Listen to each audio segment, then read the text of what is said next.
to start the live stream, then we're going to start the song. Give me a few minutes.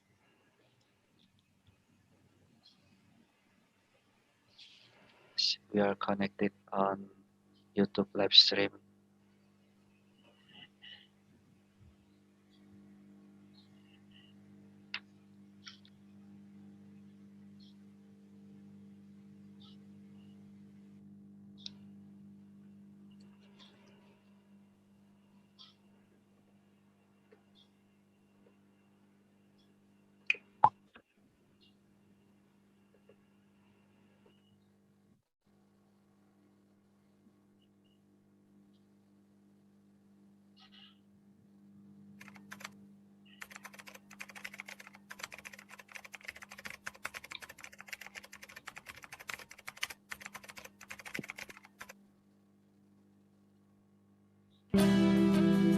Kami tidak akan menjual Al-Aqsa.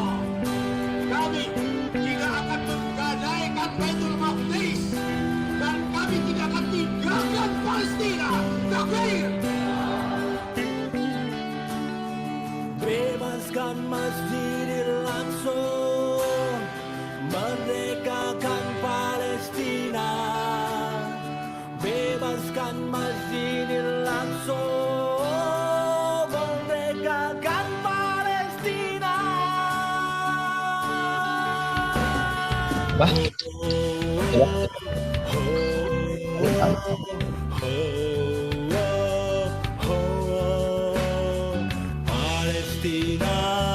Palestina, Palestina, Palestina, Palestina, Palestina, Palestina, Palestina. Kiblat pertama umat Islam di Palestina. Bumi para syuhada kekal di Palestina. Takan pernah terlupa, selamanya Palestina. Inginku serahkan jiwa,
Merdekakan Palestina.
Thank you, Mr. Diaz, for the Palestine song by OIC Youth.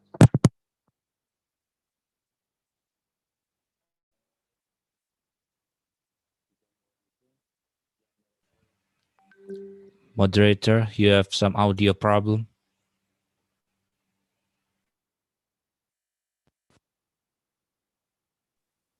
You're not connected, the audio.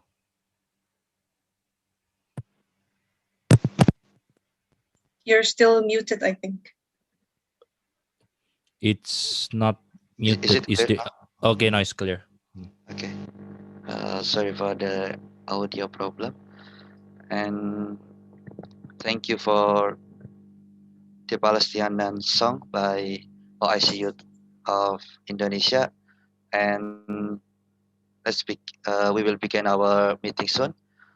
Before that, I should welcome to the honorable keynote speaker, Mr. Dr. Viva, and also the youth panel speakers, Ms. Vina Nabila, Mr. Usama, Mr. Maudi, Ms. Busra, and also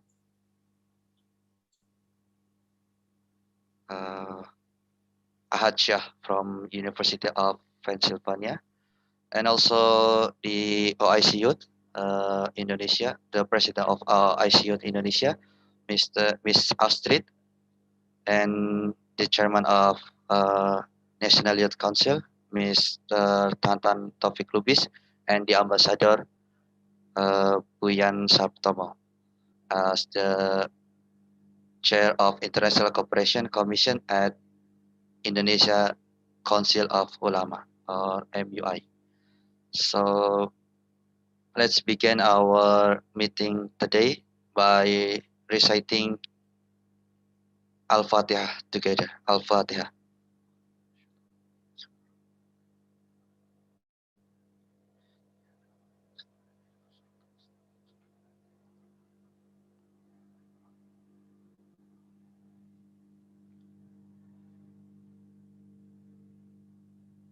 And before we continue to our welcoming speech, so let's pray together for Palestine, that we have heard about the news about the attack of Palestine. So we hope that the Palestine will be free soon, and Al-Quds will be belong to Palestinian. And for this prayer, let's recite Al-Fatihah together. Al-Fatihah.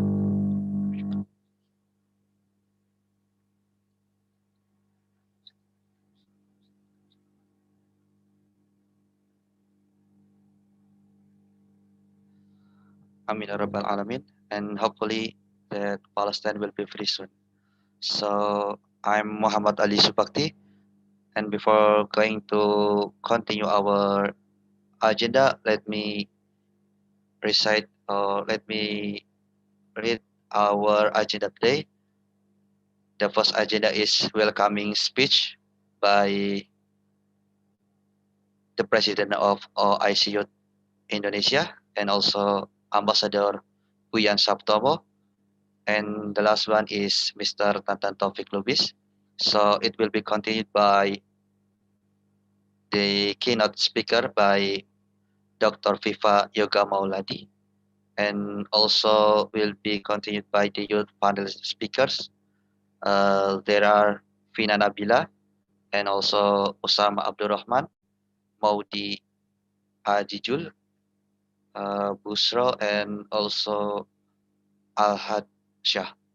So after the speakers, we will continue with the Q&A about 30 minutes, and after that we will close our agenda.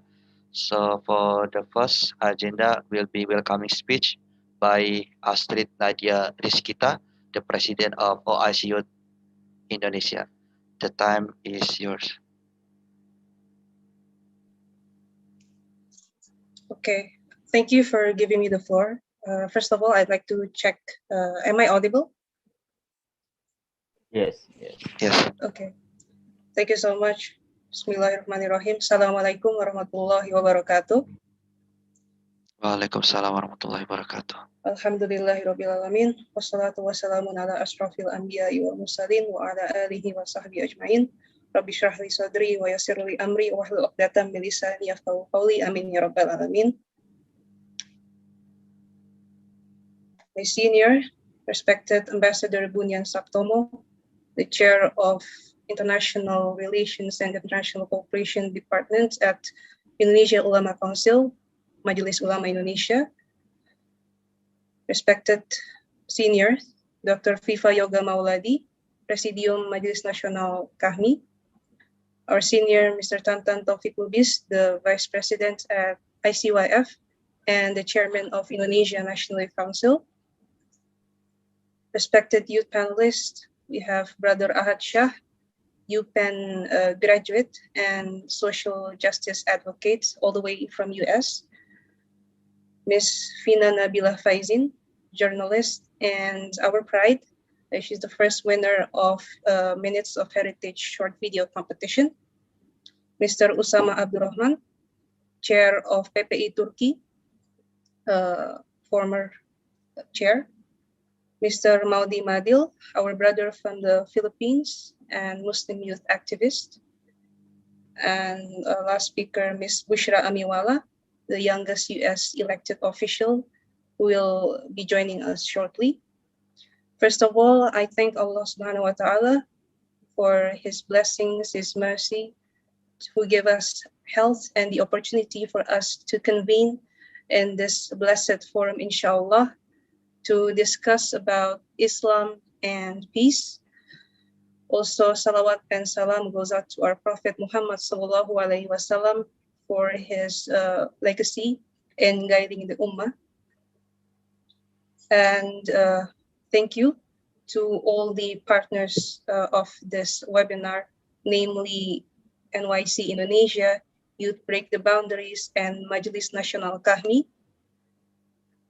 And before we continue with the speech, first of all, let us take a moment to pray for our brothers and sisters in humanity that are currently under oppression, currently fighting against aggression all over the world, especially recently in Palestine, also recently in Afghanistan and Rohingya, Kashmir, and all over the world. As attaining world peace is actually the core of our struggle. It is the compass and the moral compass of our constitution, as clearly stated in UUD 1945, that we have to take part in attaining world peace. And also, any struggle, any oppression that are affecting, especially our brothers and sisters all over the world, is also our cause of concern, as stated and mandated in our Constitution number 37 year 1999 about foreign relations, that the actor of foreign affairs is not solely on the state, meaning executive, the foreign ministry, or the parliament per se, but also it is the duty of NGO, civil society, even down to ourselves as the citizens of Indonesia. That's why it is our duty to raise awareness regarding issues that are happening all over the world. And ladies and gentlemen, this Ramadan talk, although it is about Islam and peace, it is a very broad concept. But we choose this theme as our seal, or as the final session of Ramadan talk that has been conducted throughout the weeks in Ramadan by our organization, as a form of, first is to reconnect, as a form of silaturahim with our fellow brothers and sisters all over the world, especially in this age of COVID. We are in the second year of COVID in Ramadan, and we are unable to be mobile as normal. And of course, we are in the remaining last few days before Eid al-Fitr. And we take this opportunity to keep it in our minds, to make it an intention that each and every single thing that we do is solely for Allah subhanahu wa ta'ala. And second is to show solidarity to our Muslim brothers and sisters all over the world, because nationally we have had a few issues that were highlighted with regards to anti-radicalism, with regards to Islamophobia. And this is also an issue that is highlighted by our seniors in the OIC high-level meeting recently last year in November in Niger, Niamey, in which Muslim countries also spoke about issues of concern, including combating Islamophobia. And we also have to highlight that it is a matter of concern. And there are many approaches to counter Islamophobia. And one of the highlighted ones is to recall back the teachings from the life of our Prophet Muhammad sallallahu alaihi wasallam as the best of all creations. And this is exactly what we did in our organization, especially in the last few weeks of Ramadan, by learning the fiqh of Sirah Nabawiyah, which was organized by our counterparts, our campus representatives from the Model OIC Students Club project. And in light of the current issues, in the light of the recent issues, we don't want to do an injustice or disservice.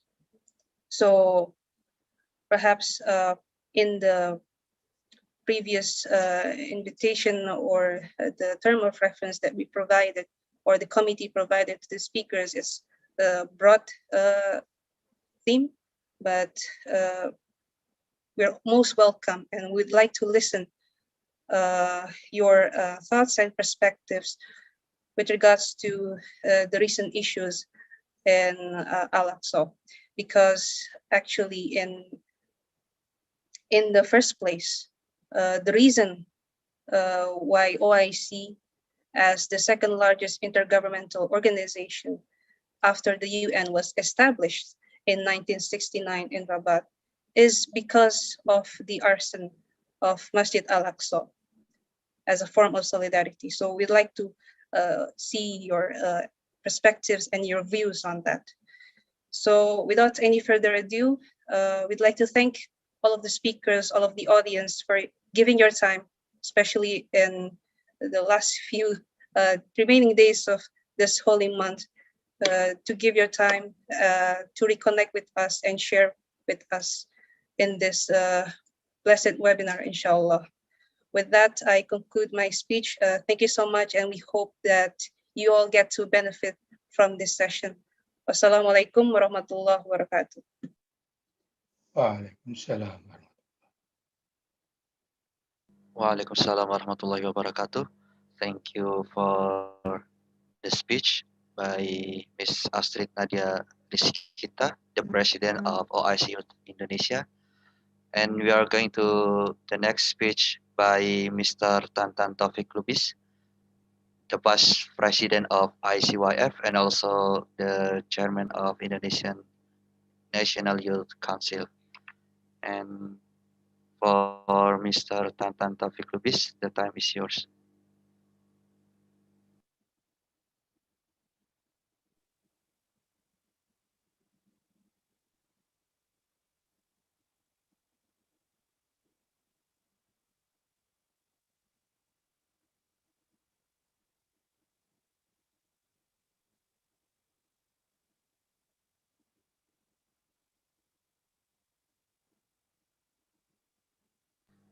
Sorry, Mr. Tantan, we cannot hear you.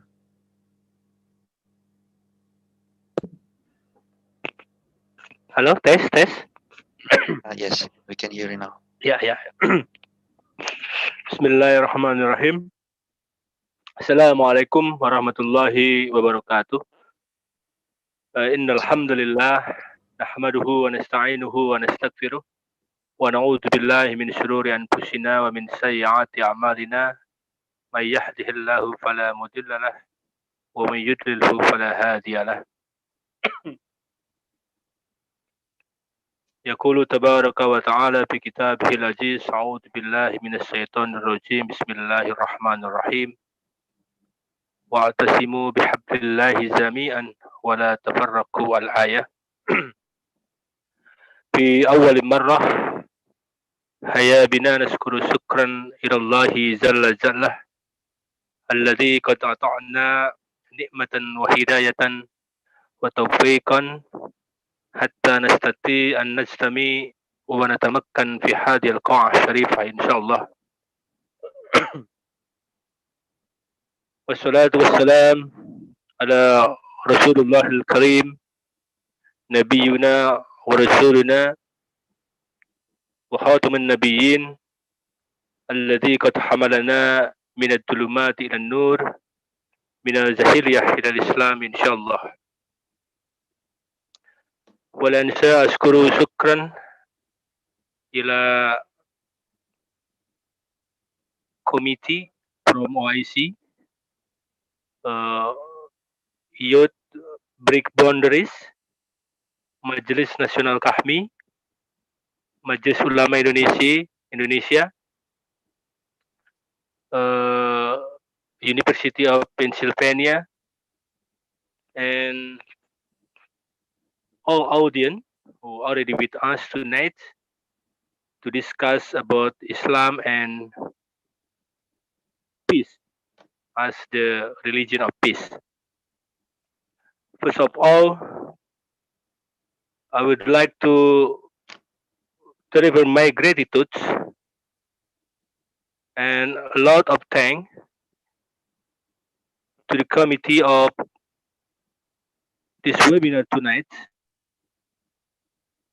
OIC Youth Indonesia, and especially for President Astrid Nadia Rizkita, not only for making this webinar tonight, but also for her passion and for her leadership to connecting all the young leaders around the world.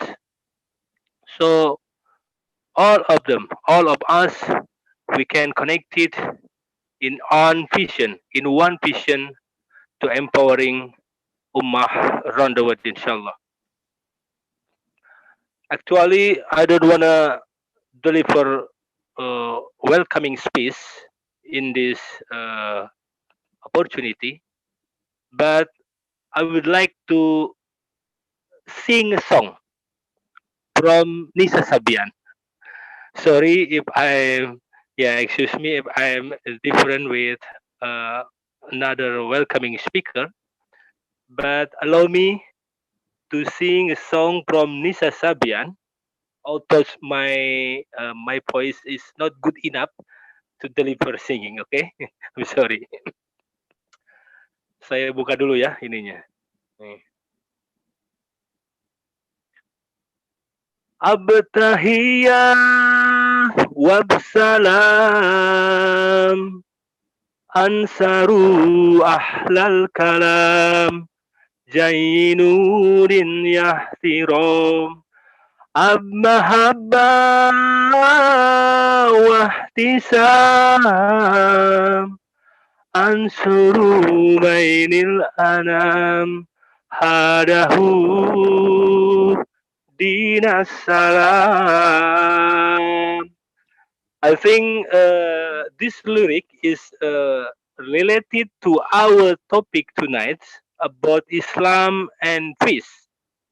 So I would like to give a little highlight to all of you to prove that Islam is the religion of peace. First, in Surah Al-Anfal, verses 61, that Islam learning or tend toward peace. Islam itu condong pada kedamaian. Ini firman Allah dalam surat Al-Anfal ayat 61 sudah menegaskan tentang itu. Kemudian dalam Islam juga dilarang untuk membunuh. Islam prohibit to killing others. Ini tertulis dalam surat Al-Anfal ayat 61. Kemudian yang ketiga, adanya kaum kafir yang membenci umat Islam. Ini membuktikan bahwa Islam tidak pernah mengawali permusuhan. Islam infidel hate to Muslim. Ini termaktub dalam Al-Quran surat At-Taubah ayat 32. Dan yang keempat adalah Islam menyerahkan kepercayaan pada masing-masing manusia. Islam giving faith and trust to a human being. It depends to the human being. Ini termaktub dalam surat Al-Kafirun. Lakum dinukum waliyadin. Artinya di sini ada kebebasan dan demokrasi. Yang kelima, Islam itu menyampaikan dakwah bil hikmah. Islam itu deliver dakwah with wisdom. Islam mendakwahkan Islam bil hikmah wal mau'idatil hasanah. Ini dijelaskan dalam surat An-Nahl ayat 125. 5 bukti ini membuktikan bahwa Islam proven as a religion of peace. Untuk itu, keeping peace atau menjaga perdamaian adalah bagian dari tujuan penciptaan manusia dalam Islam. Dalam Islam juga perdamaian merupakan proses dari penciptaan manusia. Dan perdamaian juga merupakan hakikat dari penciptaan manusia. Dan dalam Islam, perdamaian adalah konsep manusia dalam Islam. Dan perdamaian adalah hakikat manusia dalam Islam. Itu beberapa dogma dalam kaidah humanitas dan juga 5 dogma dalam kaidah Islam yang memang prove that Islam is a religion of peace. Untuk itu, tugas kita sebagai generasi muda Islam tentunya menjadikan setiap gerakan aktivisme generasi muda Islam itu melalui jalur-jalur hikmah dan mau'idatul hasanah, sehingga apa yang kita lakukan mendapatkan tempat di hati umat, di hati publik, sehingga dakwah yang kita sampaikan itu dapat mengena dan acceptable on the public area, inshallah. Tonight, already with us, some speaker around the world. I would like to thank to Ustad Osama Abdurrahman, the chairman of Indonesian Student Overseas in Turkey, former actually, ya. Kemudian Kakanda Dr. Pipa Yoga Mauladi, he is my senior in Himpunan Mahasiswa Islam, Islamic Student University Association. He is also the former of a member of parliament in Indonesia. Kemudian His Excellency Ambassador Bunyam Sabtono, former ambassador to Bulgaria and Albania. Dan juga tidak lupa kepada para Sri Kandi juga, para Sri Kandi kita. Di sini ada Mbak Pina Nabilah. Ini pemenang award dari organisasi kami, dari ICYF. Dan kemudian juga my brother from Pennsylvania University is my old friend, Aqsa. Is coming from Ohio University actually, and is still active in the youth organization and NGO about peace and religion. Juga tidak lupa kami sampaikan terima kasih untuk Ustadz Aldi Surbakti. Ini yang suka banyak bikin kegiatan di Turki, luar biasa. Walaupun kondisi pandemik tetap bergerak. Juga I don't forget to say thank you to my brother Madir from Mindanao, Philippines, already with us here. Juga terima kasih kepada teman-teman dari Al-Azhar. Ini ada Bang Syariat dan lain sebagainya. Ini teman-teman pada nonton semua di YouTube. Mudah-mudahan dapat mendapatkan pencerahan daripada teman-teman semua. Barangkali demikian yang bisa saya sampaikan. Mohon maaf jika banyak keliruan. Mudah-mudahan pada malam hari ini kita akan mendapatkan ilmu yang bermanfaat bagi kita semua. Amin, amin. Terakhir, mari kita berdoa untuk saudara-saudara kita di Palestina. Mudah-mudahan saudara-saudara kita semua diberikan perlindungan dari Allah Subhanahu wa taala dari berbagai macam kejahatan dan makar dari Zionis Israel. Wabillahi taufiq ila aqwamit thariq wallahu muwaffiq ila sabilil haq nun wal qalami wa yasrun. Wassalamualaikum warahmatullahi wabarakatuh. Waalaikumsalam. Waalaikumsalam warahmatullahi wabarakatuh. Waalaikumsalam warahmatullahi wabarakatuh. Thank you for the speech by Mr.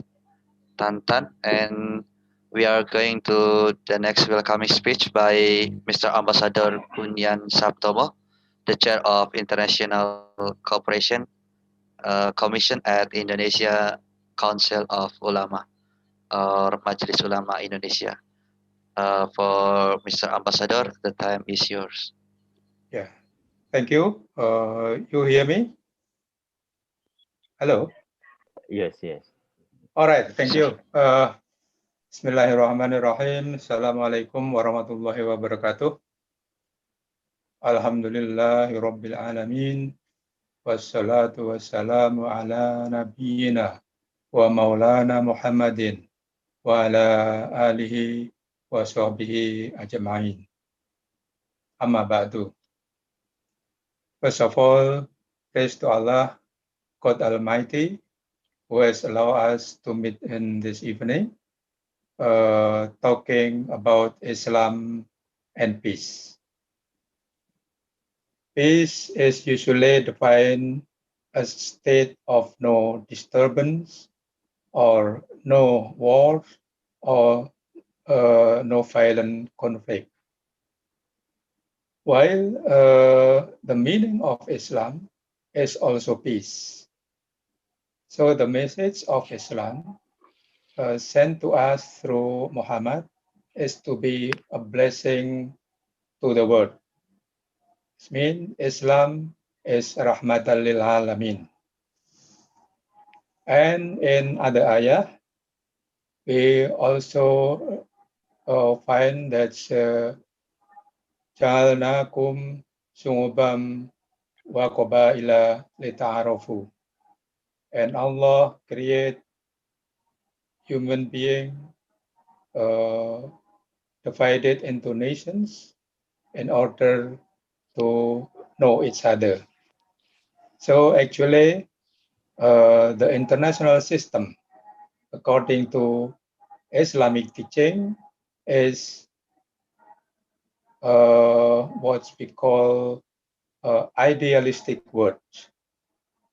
This means that human being, nation is created to work each other in order to make the world better. But in reality, international system mostly defined by realist teaching, in which the struggle for power has been a dominant factor in international relations. We can see what happened in Palestine now. We just witnessed the blatant violence made by Israel toward Palestinian people.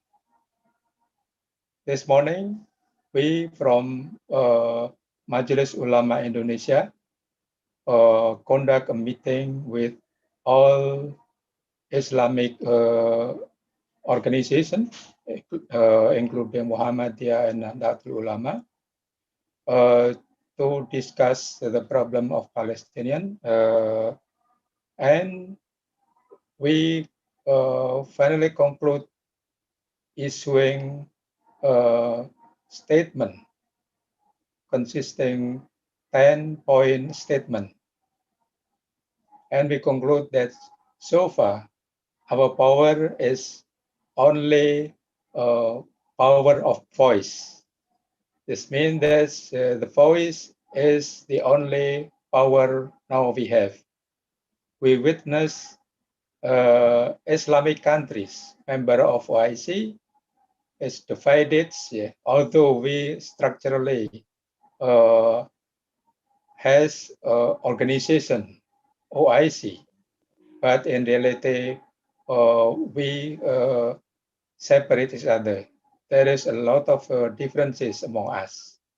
So I think this time, the only power we have is power of voice.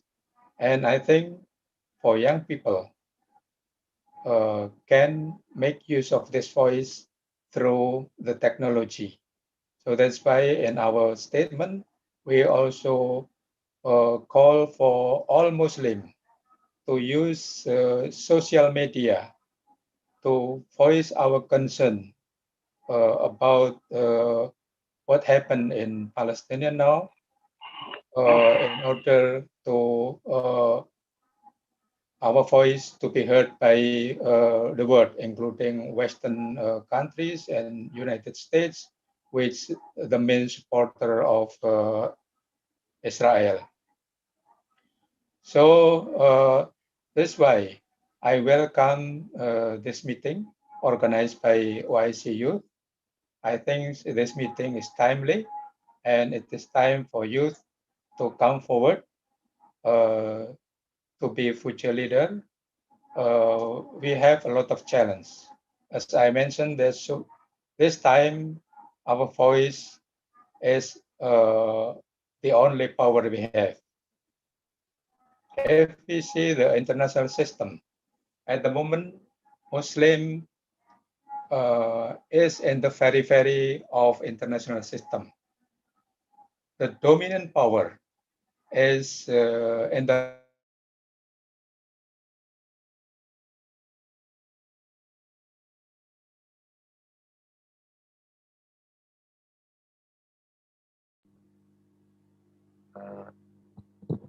Hello everyone.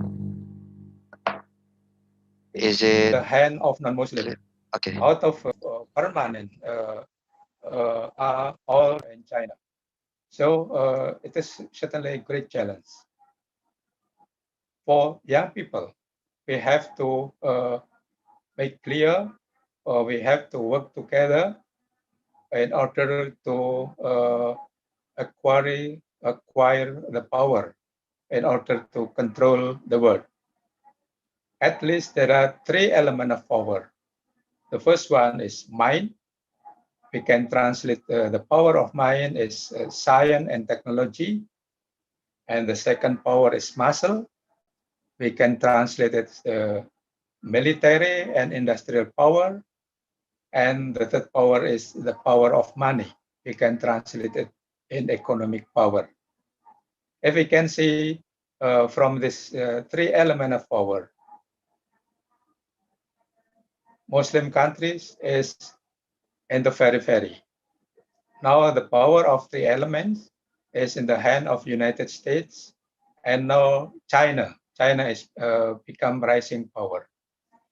I believe that if Muslim around the world can work together, we can acquire three elements of power, and it is already made by China. China in 40 years of time after Deng Xiaoping opened and reformed China in 1978, in which at the time China was part of the world pariah because at the time economy is very very poor compared with other countries. But only 40 years after reform, China now has been able to acquire three powers. There is mind, science and technology, muscle, military and industrial power, and money, economic power. And economic power, China is now surpassed the United States. It can be translated into the influence of China to other countries through offering investment and development cooperation.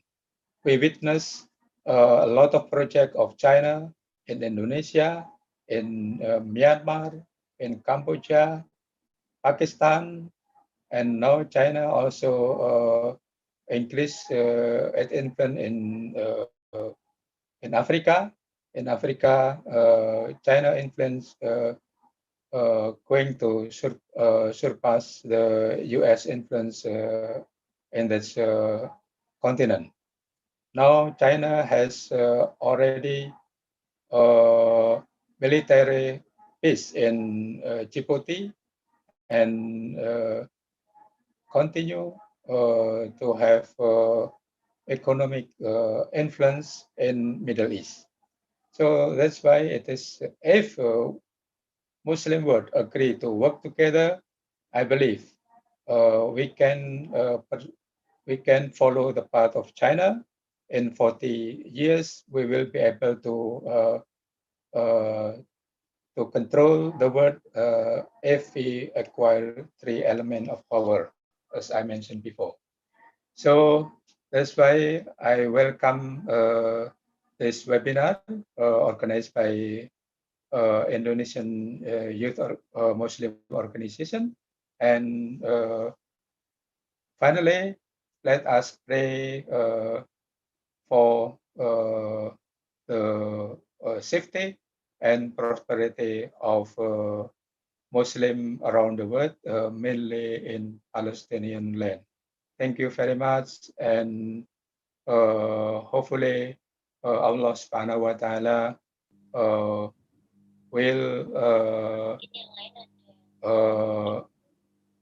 will give us power and also passion to achieve our goal. Thank you. Wassalamualaikum warahmatullahi wabarakatuh.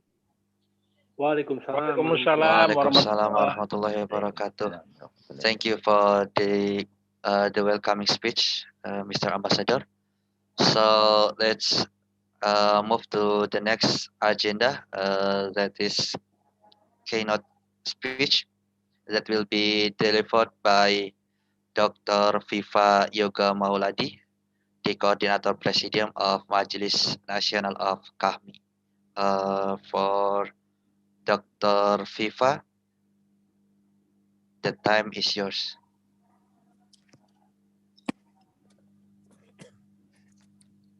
Bismillahirrahmanirrahim.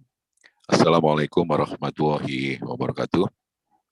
Alhamdulillahirabbil alamin. Assalatu wassalamu ala asrofil anbiya'i wa mursalin wa ala alihi washabihi ajma'in. Rabbi shrah li sadri wa yassir li amri wa hlul 'uqdatam min lisani yafqahu qawli. Yang kami hormati Bapak Duta Besar, Bapak Ambasador, Pak Bunyan Sabtomo yang di Majelis Ulama Indonesia sekarang, juga Mas Tatan Taufik Lubis, Astrid Nadia Rizkita, Vina Nabila Faizin, Maudi Azizul Madili, Usama Abdurrahman, and Miss Busra Amiwala, and Bapak Dr. Sa'roni Rofi'i, Rumah Peradaban Universitas Indonesia.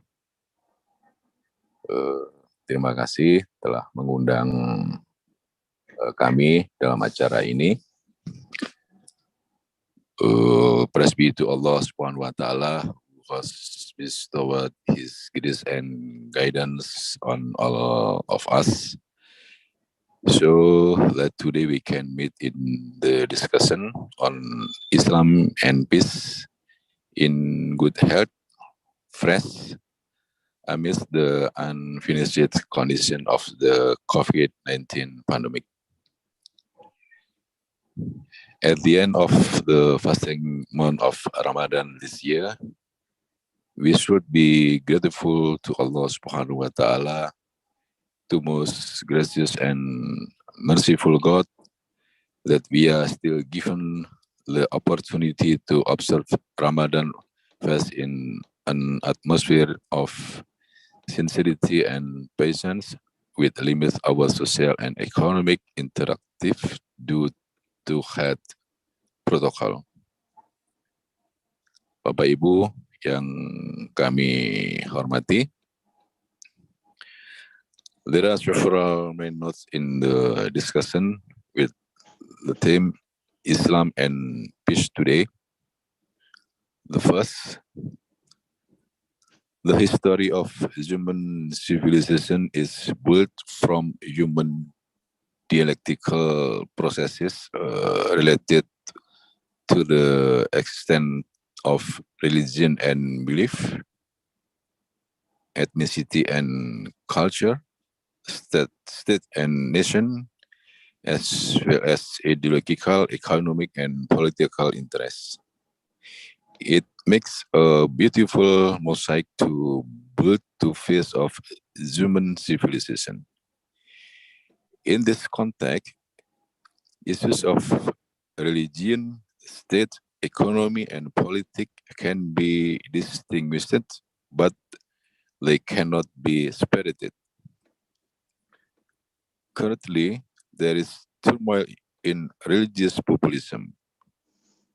In the era of religious populism, be it Islam, Christianity, Buddhist, or Hindu, have actually caused symptoms of anarchism that disrupt human brotherhood and have the potential to violate human rights. We have seen the turmoil of violence in the name of religion in several countries. This condition is a setback in democratic life, because democracy respects difference in ethnicity and religion, interests and thought. Currently, there is still framing in the mass media, both television and social media, that Islam is a terrorist religion. Islam is a cruel, inhuman religion. Often some terrorist groups claim to be hardline Islamic group because their teaching originate from Islam. There is ISIS or some other group. We know that in such matters, there are certain political motive and economic interest from certain countries. With reason and in the name of democracy, upholding human rights, they, quote unquote, carried out crackdown and attack on the radical terrorist group. Then you can guys, all of this is due to the factor of energy sources, water sources, and human food sources, so that they can be controlled. Because for a country that controls energy, water, and food sources, it will be able to control the world. The second, then there is the question, does Islam teach peace and peace? It has been 14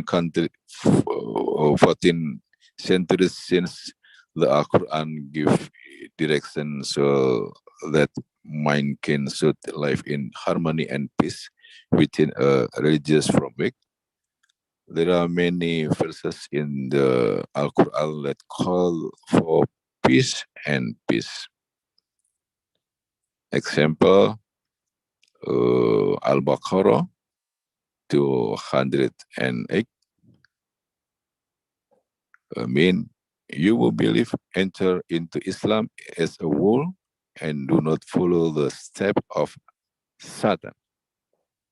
Surely Satan is a real enemy for you. This verse can be interpreted as interpreting the word al-silmi with two meaning, namely Islam and peace.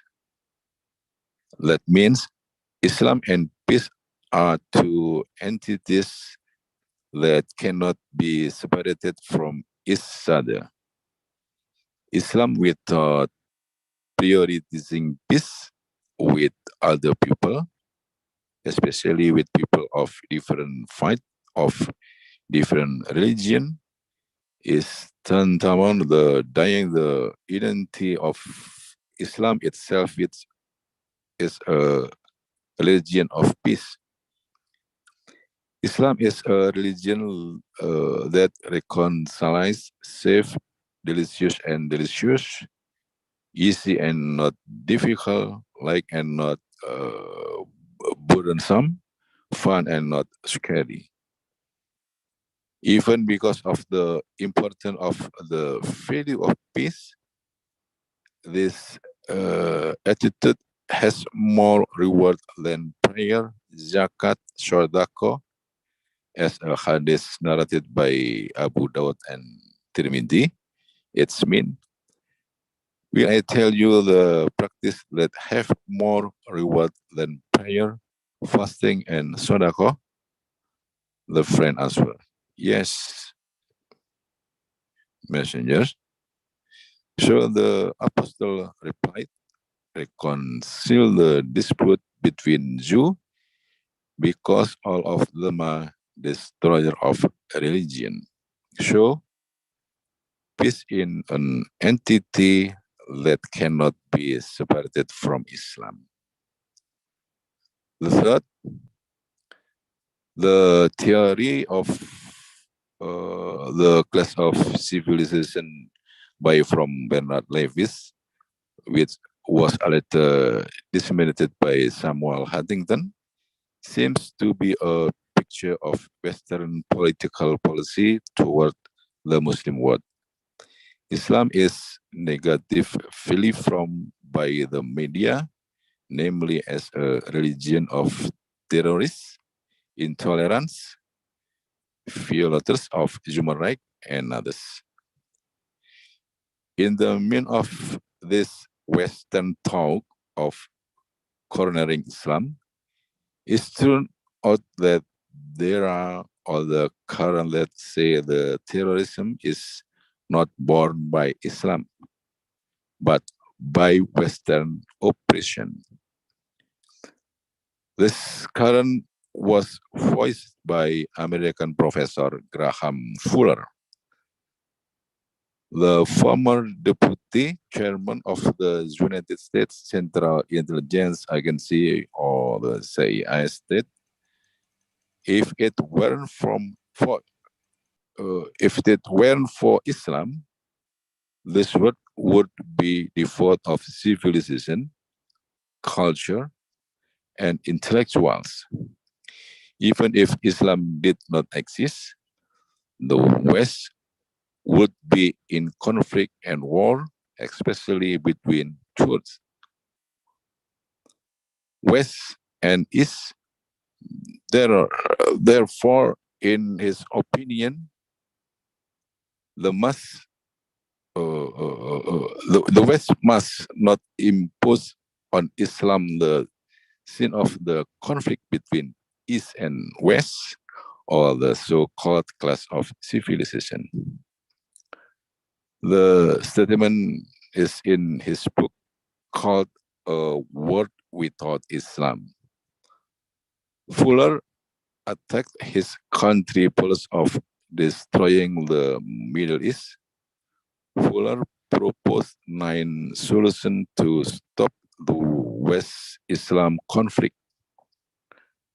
Fuller requested that Western countries implement, among other things, the United States must withdraw from the Arab and Islamic territories it occupied.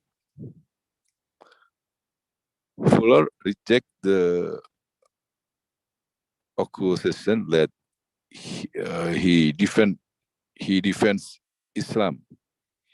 He emphasized that only defending truth and justice in the context of history and effort to provide a better understanding in understanding current event.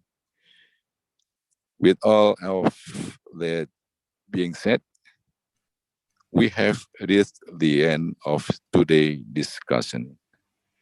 Very interesting discuss them this time, and hopefully it can be useful for efforts to both from peace. Terima kasih, kamsia, sia-sia, bila taufik wal hidayah. Wassalamualaikum warahmatullahi wabarakatuh. Thank you for your attention. Assalamualaikum warahmatullahi wabarakatuh. Waalaikumsalam warahmatullahi wabarakatuh. Thank you for the speech by Dr. Viva Yoga Mauladi. So we are going to the next agenda that will be youth panel speakers. And we are going to the first youth panel speaker that will be delivered by Vina Nabila Faizin as the journalist and the first prize winner at the Heritage Minutes video contest by ICYF. And before going to the speech, let me tell you that the time for every panel speakers is 10 minutes. So for the first speaker, Ms. Vina Nabila Faizin, the time is yours.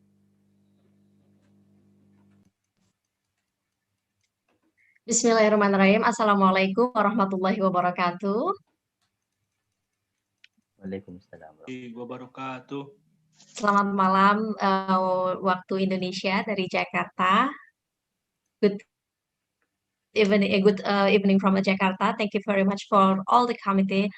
Thank you. I would like to appreciate for all the committee for OIC Youth Indonesia, and then for NYC Indonesia, and also for the chair of International Cooperation Commission at Indonesia Council of Ulama MUI, and also for the Youth Break the Boundaries, the moderator, Mas Aldi, who is introducing me as the first winner for Heritage Minute Video Contest, and also for Miss Astrid at the beginning for the welcoming speech. I'm Fina Nabila, a journalist for CNN Indonesia TV, covering international issues and conducting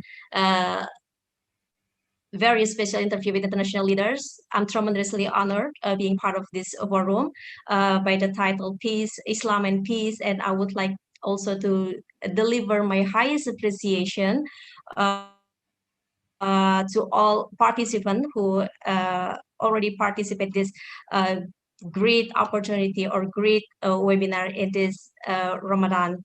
And yes, before beginning my season, I also already got the permission from the committee that I will present a 3-minute video from me and my talented crew team, Windri Hawadis and Gregorius Bayu, about a video that symbolize, and also maybe this is really close with the theme Islam and Peace. So yes, I would like to ask permission to Mas Aldi to present the 3-minute video from our team. Yeah, sure. Mr. Yas is ready to share.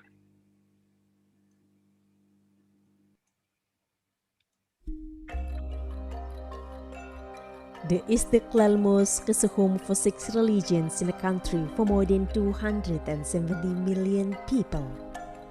This is the light philosophy of the largest mosque in Southeast Asia.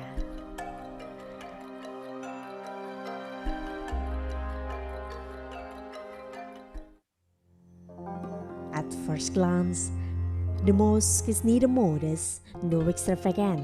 It is international nor formalist. Not only that, it is standing almost right across the old Catholic Church, but this grand mosque is designed by Christian architect Friedrich Silaban, whose main theme was ketuhanan or divinity. This mosque was raised as a sign of appreciation for God's help in obtaining Indonesia's independence.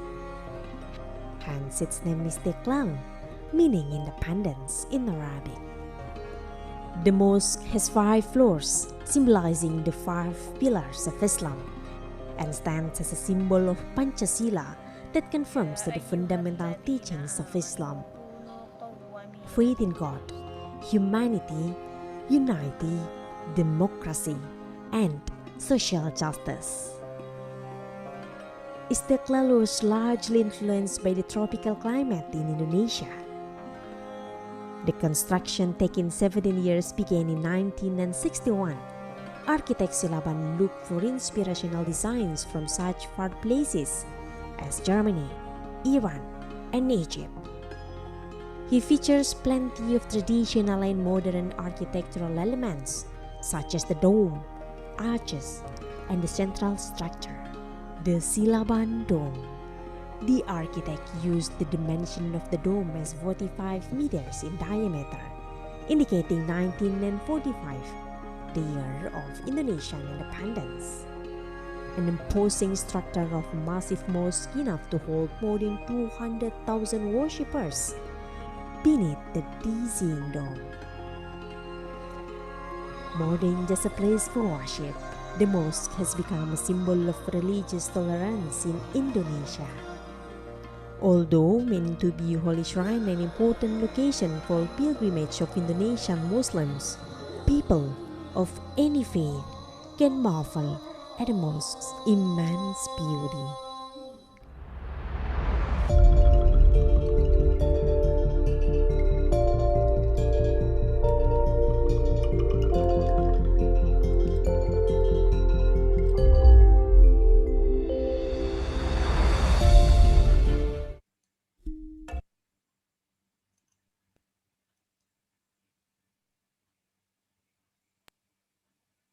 Well, I hope you enjoy the video and also enjoy the new Istiqlal right now, because given the government just announced that the government will not allow for Eid al-Fitri prayer for the Eid Mubarak for the next 2 days, especially for Indonesian Muslim for Indonesian Muslim in Indonesia. And yes, speaking of Islam and peace, regarding to this tonight's topic, we decided to give this a short video about the struggle for peace, because yes, this is the struggle for peace, or the video is a reflection for Indonesia, and also for Sukarno, the first president of Republic Indonesia, who wanted to build the first grand mosque in Indonesia. That is also we already understood that our first president already give us the fundamental meaning of peace in Indonesia, and then he wanted to build nation and ideological and philosophical foundation, and then also to reflect his vision in multi-faith nation based on the archipelagic diversity, Sukarno deliberately to build the Grand Mosque right across the old Catholic Church and the Jakarta Cathedral to symbolize the Bhinneka Tunggal Ika, or unity in diversity. And why struggle for peace is really close with our topic tonight is because behind the story of this grand mosque is full of struggling, not only how Indonesia struggled to get independence after the Netherlands colony for more than 3 centuries, but the most interesting things behind this story is about the architect itself, because the mosque is designed by Christian architect Friedrich Silaban, and I had a very great opportunity son of Friedrich Silaban. His name is Panobu Silaban. He is also an architect, and then he told us about the story of his father, that his father faced many obstacles when it comes to building this first grand mosque in Indonesia, and but Indonesia and also the president support him, and he said to the architect that the architect is by the grace of God. Why our country, or the president, or our leader, first leader, not only see what is the background of the architect, not to mention that he is Christian. He didn't have any Islamic background at all, but he struggled to build the bus or the masterpiece of his creation, and voila, today Istiqlal is become the biggest, or the biggest grand mosque in Southeast Asia. And I still have 1 minute. Still remember what Ms. Astrid said at the beginning, that when it comes to peace, it's not only responsible for the government, it is itself, but it already become responsible for the NGOs and also for young generation. And me as a journalist, I have special responsible. I have many ways to spread the fundamental meaning of peace. For example, like creating this kind of video and let my viewer, especially for young generation, that there are so many things that we can gain from obtaining peace, not only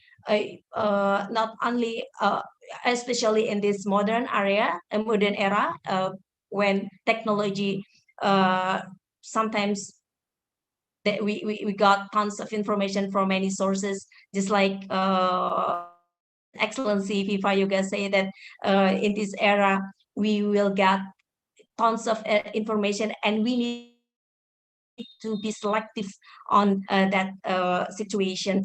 And yes, maybe that is that I would like to share at the beginning, that when it comes to peace, we already have it since the beginning of our Independence Day, and we need to save that, we need to protect that foundation. And it is not only responsible for the government itself, but it is already become our responsible, especially for young generation, for Thank you very much for the time. I got 10 minutes. Thank you. I will give the screen to the moderator. Thank you. Thank you for the speech, Ms. Vina Nabila, and also thank you for the amazing video. So it's no doubt that it can be the first winner for the video contest. And also we are going to the next panel speaker that will be delivered by Mr. Usama Abdul Rahman as the former chairman at PPI or Indonesian Student Association in Turkey. For Mr. Usama, the time is yours. Okay, thank you. Do you hear me? Is my voice okay? Yes, yes. Yes, Okay, it's and clear. is it allowed for me to share my screen? Yes, Yes, you I can want share. to use it. Okay, Honorable Mrs. Astrid Nadia, as our president in OIC Youth Indonesia, and also Mr. Tantan Taufik Lubis, our vice chairman in IWCF, our senior and supervisor from MUI, and also Bapak Viva Yuga, and also respectable all speakers and also all participants.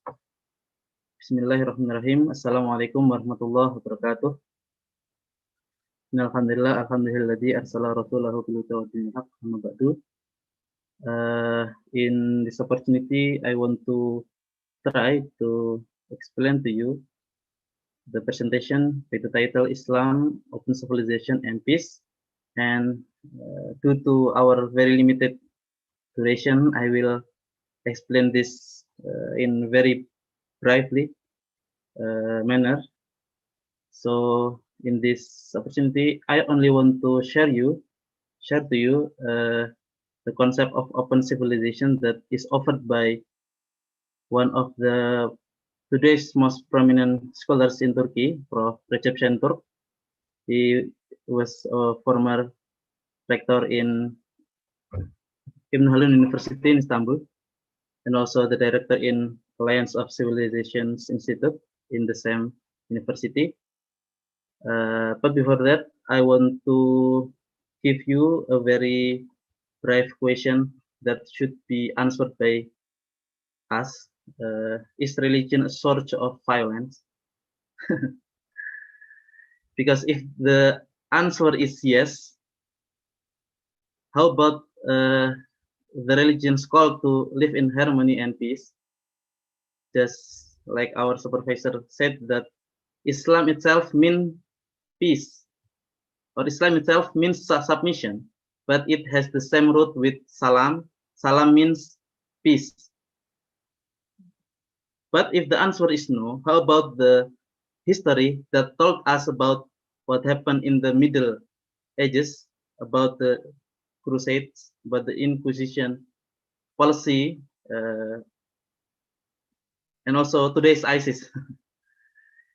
It's very interesting to talk about, but the answer is, I guess, clear, because, for example, in Islamic teaching, we have one concept that is hulu, or we call it extremism in today's terminology.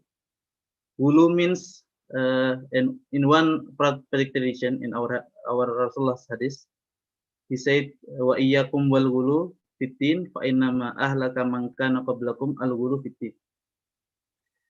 We have to avoid the ghulu in practicing religion, our deen, because the men before us have been distracted because of their extremism in practicing the deen, the religion. Sorry, Mr. Usama Abdul Rahman. Maybe we still cannot see the presentation from you, from your screen. Is everything okay for the audiences?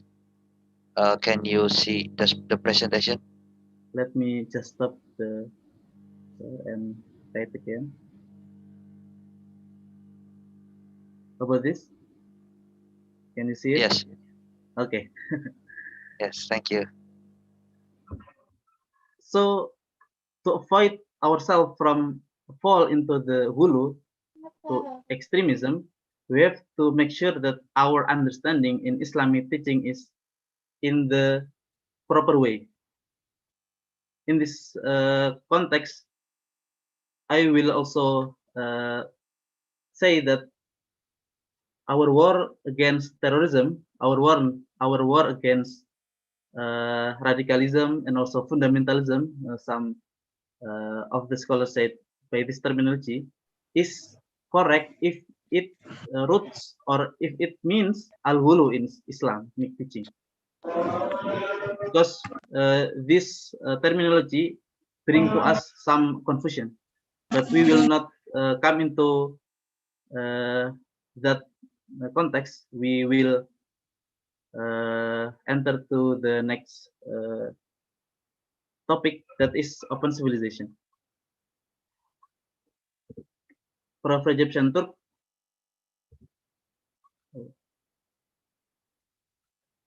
divided the civilization into two categories. The first is open civilization. The second is closed civilization. Open civilization is coming from the open science, and closed civilization coming from closed science.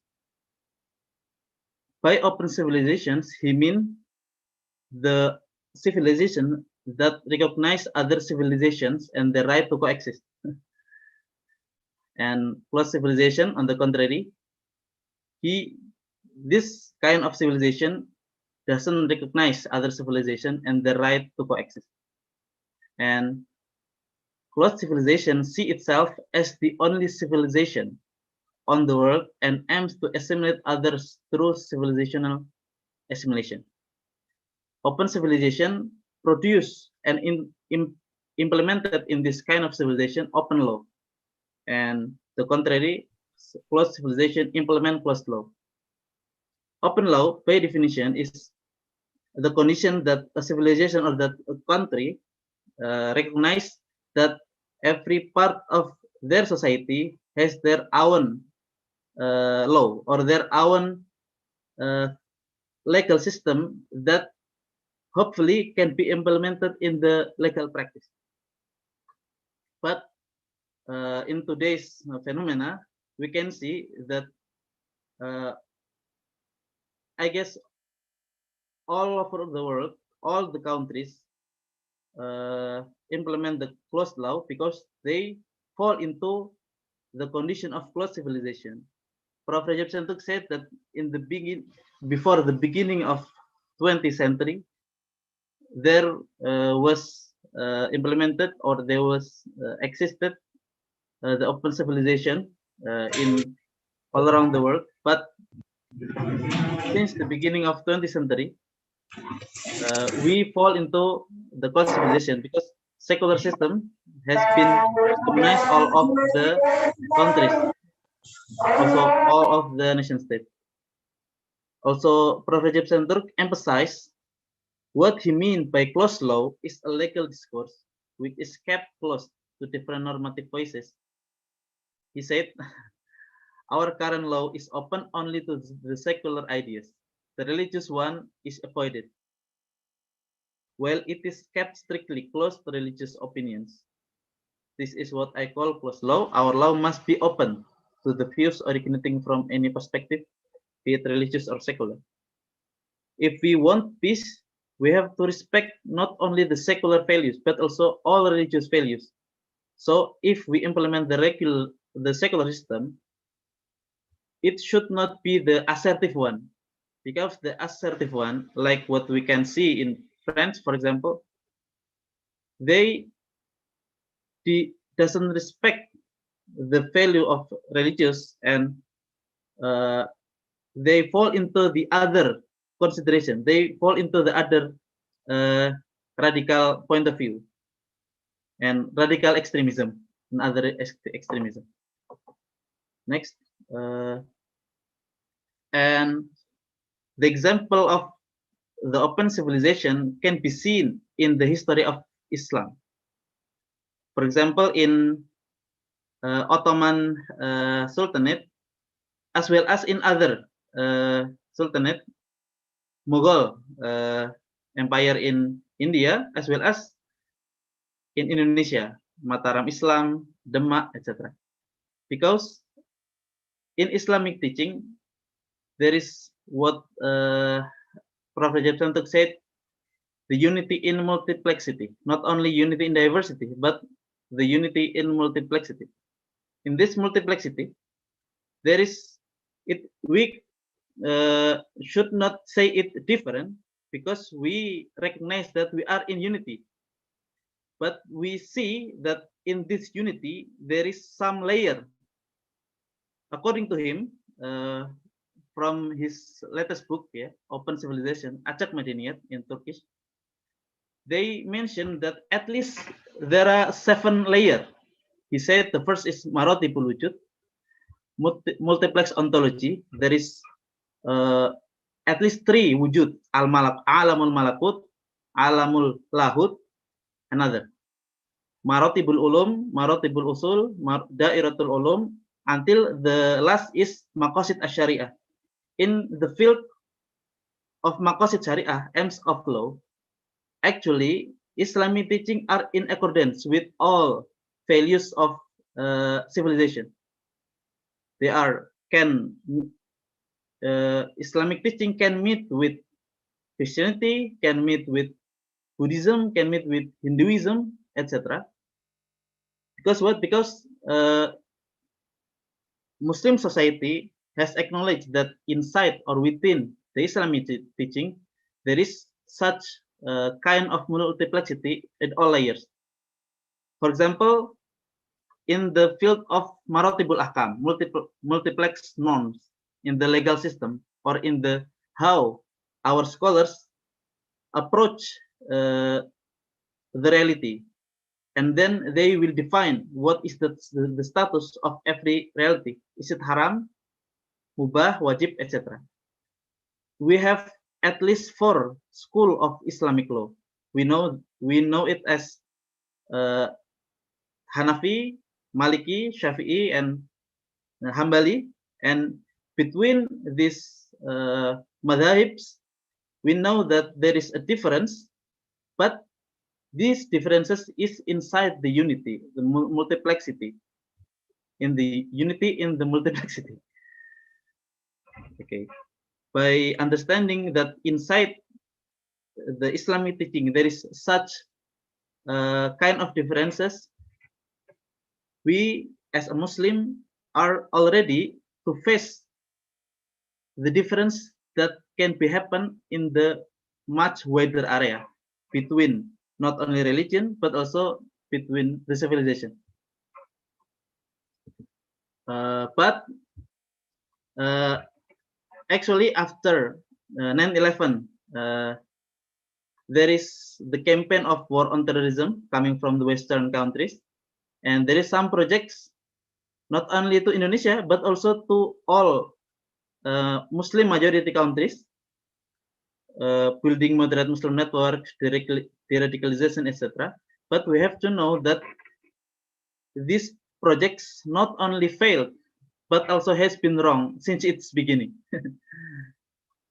Because this kind of projects only form the binary in Muslim's mind, in Muslim mind, and make what is called by radical much more radical. These projects imported from Western countries is not in accordance with the multiplexity in Islamic teaching. What we should do is to make sure that the Muslim society is understand that inside the Islamic teaching there is such kind of multiplexity. But this kind of multiplexity is not getting out from the wasatiyatul Islam. If it getting out from this wasatiyatul Islam, we can call it as extremism. And to close this brief presentation, I will quote some statement coming from Prof. Haidar Nasir, the head of Muhammadiyah, in his inauguration of his professorship 2 years ago. He says that I want to read it in Indonesia. Okay, jalur moderasi yang kita pilih adalah niscaya sebagai alternatif dari deradikalisasi untuk menghadapi seluruh bentuk radikalisme dengan cara yang moderat. Dalam tataran elementer, deradikalisasi adalah dekonstruksi radikalisasi. Bila kita tidak setuju dengan radikalisasi, apalagi yang mengarah kepada ekstremisme dan kekerasan, maka deradikalisasi juga tidak boleh masuk ke dalam isu itu. Karena ketika deradikalisasi masuk ke dalam kontraradikalisasi dengan cara yang radikal, maka pilihan untuk radikalisasi adalah pilihan yang radikal yang kita harus tantang bersama. Secara umum begitu.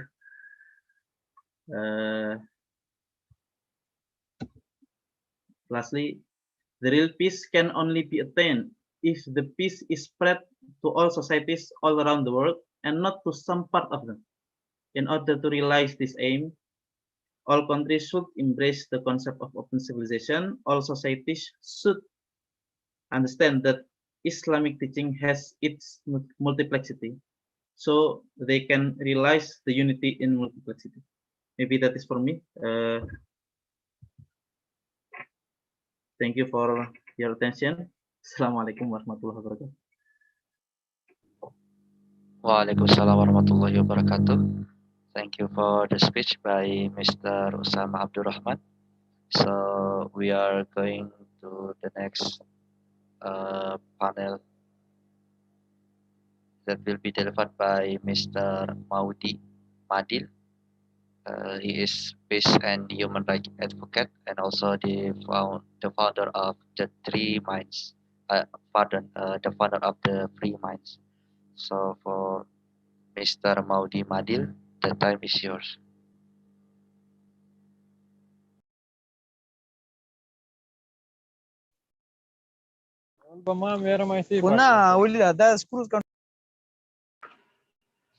Is it here now? Hi. Hi. Alhamdulillah Rabbil Alamin. Assalatu wassalamu ala asrafil anbiya'i wal mursalin Sayyidina Muhammadin wa ala alihi wa sahbihi ajma'in. Assalamualaikum warahmatullahi wabarakatuh. And greetings of peace to the listeners both in Zoom and outside of this virtual platform. Now, before I proceed, whatever I'm going to share with you tonight, if you're able to pick up something that is helpful and meaningful to you, it is not from me, but it is from the creators of great knowledge, Allah subhanahu wa ta'ala. For we are all created equal to his eyes, and we are all his stewards. Now, when I received the invitation from the president of OIC, Youth OIC organization, Miss Astrid, it's actually a great opportunity because very timely. We are on the struggle of defining our actually existence. You know, when we talk about existence, actually it matters the concept of civilization, the concept of democracy, the concept of fundamentalism, and because there's an advent that we actually that the context is actually matter to us. Now I'm going to share about, so I narrow down because it's very broad to talk about Islam and peace. So I narrow down to the purpose and then the role of our. There's actually one person that we did not pay much attention to, and they are very important to us, our ulama in the community. So I'm going to share with you a study that I did that's actually a year ago. So it is how ulama exercise power and participate in community level conflict management. Because no matter how high is the conflict, if there is a participation of our ulama, a very respected ulama, Alhamdulillah, in experience, we get to settle it. Yeah. So I find it is interesting to understand the role of the Muslim individuals' relationship with their religious leaders in their respective communities. And I intend to contribute to this discussion today and acknowledging the roles of our dear ulama, their capacity and limitation, of course, in terms of the conflict resolution and management, because conflict management is equivalent to peace building. And exactly that, our keynote speaker identified that Islam, you cannot get away peace without Islam, or you cannot understand Islam without looking at peace, something like that, right? So very, very, meaning interdependent. Now, the ulama plays a role in building peace and solidarity among religious leaders towards addressing local conflicts, as well as in developing alternative solutions towards mitigating the possibility of individuals. So this is very interesting to look at, because for example, like majority Muslim, why it is happening? Conflict is like vicious cycle. There is something that we need to get wonder why. When in fact, the Quran was actually speak about compassion, mercy, right? And it is a guidance. One of the names of there are 6 names of Quran. It's identified. One is Nur, the light. Second is guidance. So it provides guidance, and it's also sent down not just to us Muslim, but it's also to all humankind. So meaning those who are before us, before Prophet Muhammad Sallallahu Alaihi Wasallam propagate Islam to the entire world, actually to the Arabian world, is actually, it's been already there. The characteristic of embracing and praising only one God already, sent and propagate by Prophet Abraham. So this is one of the contexts that we really need to put into consideration. Now, Muslims have been a certain perception on the ulama roles in the community shaped by the secular nature, for example, in the Philippines. Now, the ulama's role, as well as the Islamic teachings and values, also play a part in the thought process of Muslims in decision making on conflict issues. And we have seen this. Once there is ulama who participate, intervene, for example, in a conflict of non-Muslim, between non-Muslim and Muslim, they're very respected. They listen to them. And the cultural conflict, for example, like family feud, it will not propagate. Alhamdulillah. Excuse me. So with the discussion, I wish to tackle, we understand the power of ulama, how they exercise their power over communities. Now, that's what I'm going to share with you. Madrasa, of course, and then the government entities in terms of the managing and resolving conflict at the local level, and how they exercise their power in building and strengthening the social cohesion of their respective communities. Now, let me go directly to, let me just identify some background to this. Now, every aftermath of armed conflict, meaning there's resistance in any country, affected Muslim communities seek support and depend on religious leaders in condemning extremist beliefs, like what we always do. As human rights activists, we always on the forefront and we always express our sentiments, condemnation inside to the inside violence. Now, many of ulamas of today's generation are debating over certain rulings. In some debate over the prophetic narrations, the hadith. You cannot get away with that. There's always community like that. Now, some ulamas also look down over other ulamas, especially those who finished Islamic education locally and had never been into abroad to study. Now, there are also some ulama today who have forgotten their relations, especially when one of them has different interpretation and took up Islamic education in university that is not mainstream. Now, for example, a certain ulama who earned a degree in Islamic university in Pakistan, just an example, may be looked down upon by some ulamas. Now, meaning there's a competition, right? And this is very also one of the problems that we need to consider. So before we will look at the problem outside of it, the effect, no, from inside going outside. Now, such situation is important to take note of because it illustrates part of the problem and existing conflict in the region and in the entire country that also contribute to some portion of the conflict. There's students, for example, and followers, who follow their perspectives, and this develops into a new phase of evolution of the cultural practices of a Muslim country. So it's happening. For example, in the Philippines, there are factions of Muslim communities. like religious community and even youth, and they compete. Who is the best? For example, the five madhab alone. There's also the competition of that. Now, some results of the study that I have, for example, um, in Muslim communities, understanding of ulama's power. Now, I have known Muslim communities in the past who expresses high respect for the ulama and the position they hold as the successor to the Prophet of Islam. So they have made a rough comparison between their experience in the past as opposed to their experience in the current times with community members. Now, the comparison is made in reference to the way they are related to by their respective community members, including families, friends, and other neighbors. Now, another factors that they express contributing to the decrease in acknowledge is about the experiences of a communities of failed expectation from ulamas.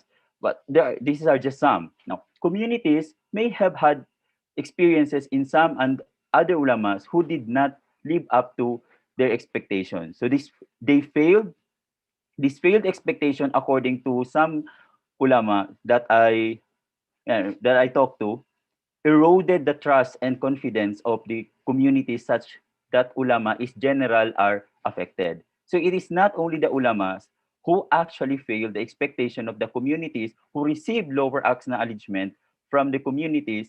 Ulamas, I know, were also affected, and other ulamas as well.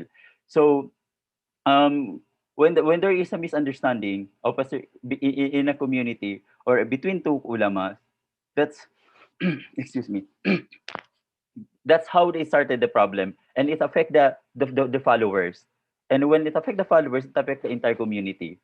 Now, and another results of the study in ulama's role in conflict resolution management. I will just share some. Now, ulamas express indirect involvement in the conflict resolution and management in the respective communities. So they said that they do not necessarily involve themselves proactively in the resolution and management conflict. They only manage and facilitate conflict resolution when one or both of the conflicting party invite them to facilitate.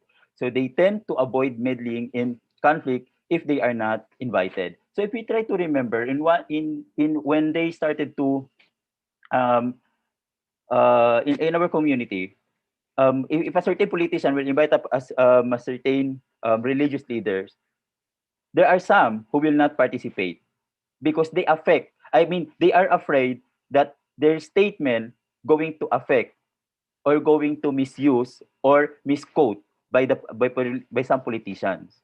So that's the case. That's just one case.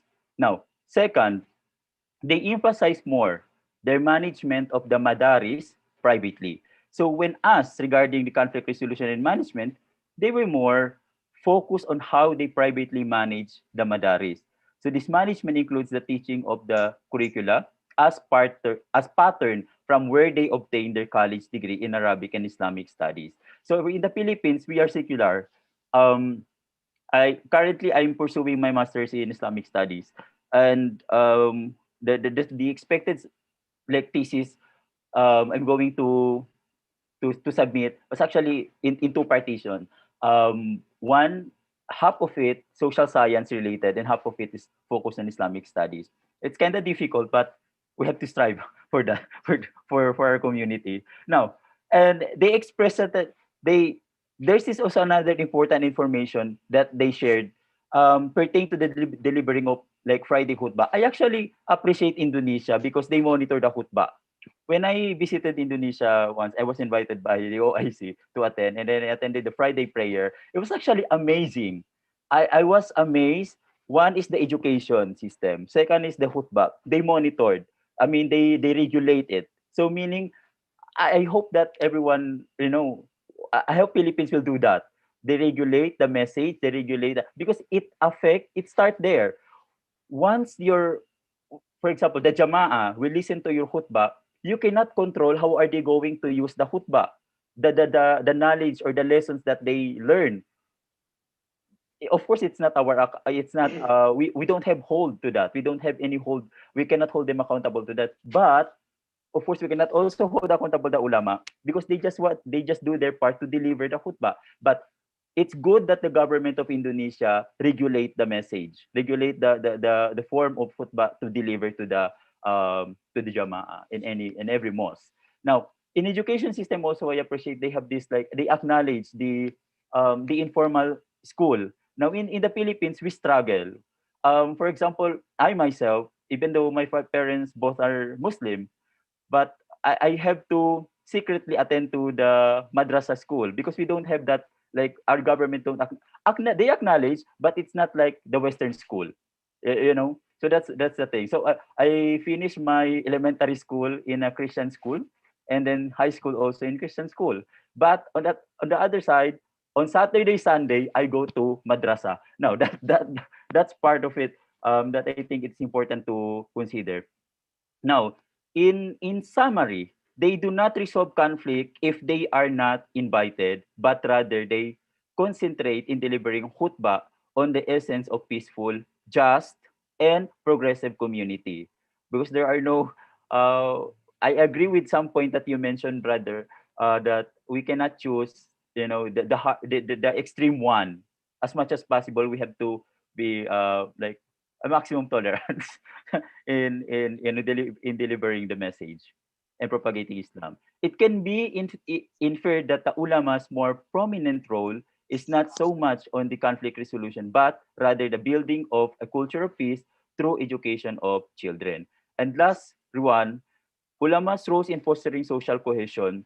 The ulamas I've spoken with explain that, strictly speaking, they are not a clear clergy who serves as part of an organization hierarchy. Rather, they can be described more appropriately as learned scholars who are given the task to spread the message of Allah subhanahu wa ta'ala that is contained in the Quran. And they were in unison to when they explained that ulamas must have profound intelligence, as well as that they have undergone rigorous training. um some of this, like, a certain ulama that we expect is to have a thought knowledge of Arabic language, then competent knowledge of the hadith, especially those which are related to the particular verse of Quran, and other related books, and then familiarity with the major books of tafsir, the mastery of fiqh, mastery of philosophy, which is important also, and another two is the mastery of revelation, and then the history of Islam. Now, it's quite interesting also to look at that, how many of us young people that are familiar with the compilation of Quran, for example, and how many of us know and familiar with the history of Quran. There's actually politics also involved there that we need to consider, because we all know that I think this is also very, very popular to every Muslim, that Quran was sent not actually in order as how we see the Quran today. It's not that. It's actually, there's this actually two parts of that. Now, I think that, and then the last one that I would like to share. This shows that they have a significant role in networking, as well as because they get to meet diverse communities, and that's exactly the knowledge, exactly what we expect from the ulama. And it is challenging today because it's COVID-19, challenging to assess the extent of how much worse the effects that are there before the pandemic, and to identify the effects that are distinct, yet old but sound, part of the new normal. We always say that it's new normal, but actually we're already doing that since then.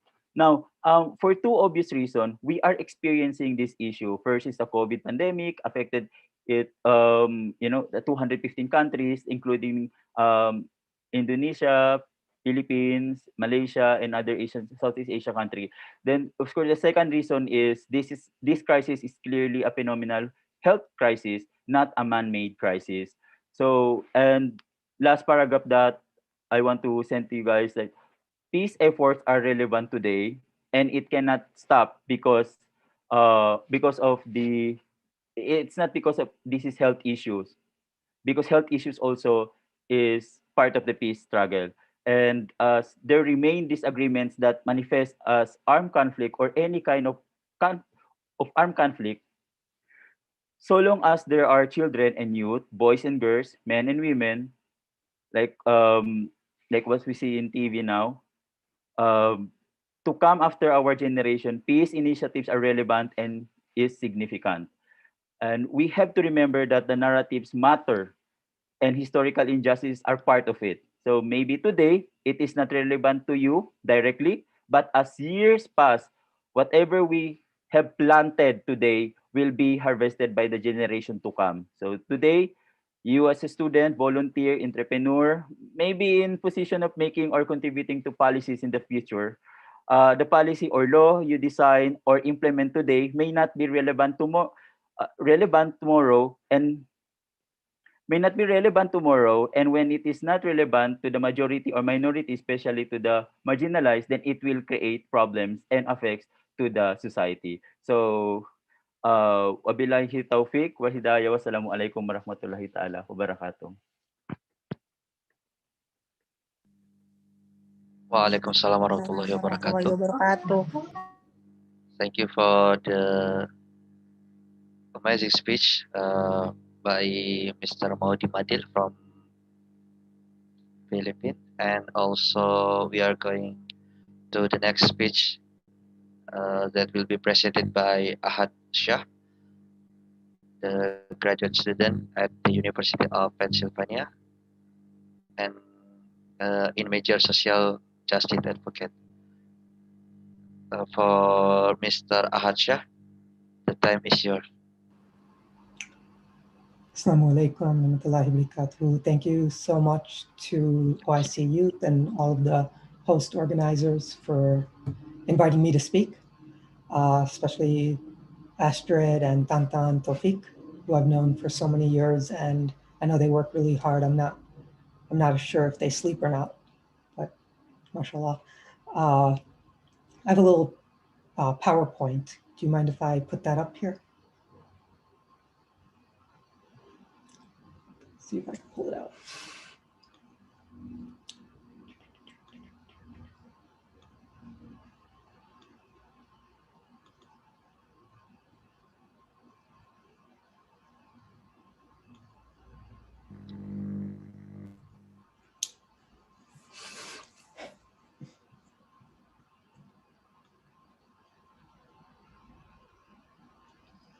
So this is just a little bit about me. Alhamdulillah, I recently graduated from the University of Pennsylvania, and I have a background in conflict resolution and peace studies, and also environmental sustainability. I did grow up around political and military leaders, and that really influenced my decision to pursue studies that involve peace building. Right now, I'm currently working with others on different youth peace and security initiatives.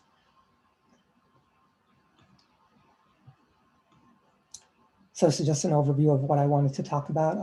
I'll touch a little bit on Islam and peace building, Islamophobia, and also youth and their involvement in peace.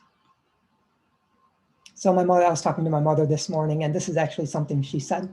And she was just telling me that Islam teaches us to be masters of forgiveness. It also teaches us to be masters of justice, especially when it means protecting someone's dignity, irrespective of their race, religion, etc. This conversation was stemming from her feelings about the Palestinian issue. So I also wanted to say that every first, second, and third step a practicing Muslim takes in a conflict is supposed to be peaceful. And every pursuit a practicing Muslim decides on should be for the sake of uplifting humanity. Also, Prophet Muhammad, peace be upon him, and his companions were exceptional at negotiation, at mediation, diplomacy, being compassionate, and being patient, all which are truly emphasized in peace programs around the world. Interestingly enough, in all the peace programs I've been a part of, they don't really talk about, because I'm living here in the United States, I've never heard them mention Prophet Muhammad sallallahu alaihi wasallam, but he is probably the main inspiration I have, like going into peace building. So I have the utmost confidence in Islam and its people, but with that said, there's an issue we have with Islamophobia. And I grew up seeing a lot of people fall prey to trying to prove to others their good nature, and they end up discouraged and in a bad place. The reason for that is that some people are going to appreciate who you are and your character, and others will choose not to because it may not serve their purpose to. Islamophobia is something I'm truly concerned about, but it will never affect my confidence or actions. Inshallah, it will never stop me from achieving my goals. It has different roots. For example, peace is a precursor to advancements in education, technology, economic growth. And in a world with so much competition, I do understand why people would not want to see Muslim populations have peace. And they do form biases that reinforce their interests, which can lead to Islamophobia. Of course, people trying to stop others from having peace are without common decency. And so I just wanted to touch on Islamophobia because I noticed it was in the description of this talk. And moving forward to youth and peace. Honestly, the Muslim youth are, mashallah, they're amazing. They have a vantage point to shape the feelings of their peers who are commonly targeted for recruitment by terrorists, gangs, and others bent on using young people for their own ends. They also take efforts to protect their brothers and sisters from those looking to exploit Muslims in a vulnerable position. They carry out effective humanitarian missions that are life-saving, and they protect victims of violence. And in many conflict settings, families and communities depend on Muslim youth to meet their food security, economic security, and health needs, mashallah. There's always room for growth. For example, here in the US, there's so many intelligent Muslims. I have a chat with a few of my friends. It's a sports chat. And they're all of these young men are brilliant. They're like my brothers. But they have these very strong biases, like extremely strong biases. When we are just debating or having a dialogue about which athlete is the best for our favorite team, which is the Cleveland Browns, we have very different opinions. And I'm just amazed, these really, really intelligent people are having a difficult time putting aside their bias because they don't like this one athlete. For whatever reason, they don't like him, but he's quite talented.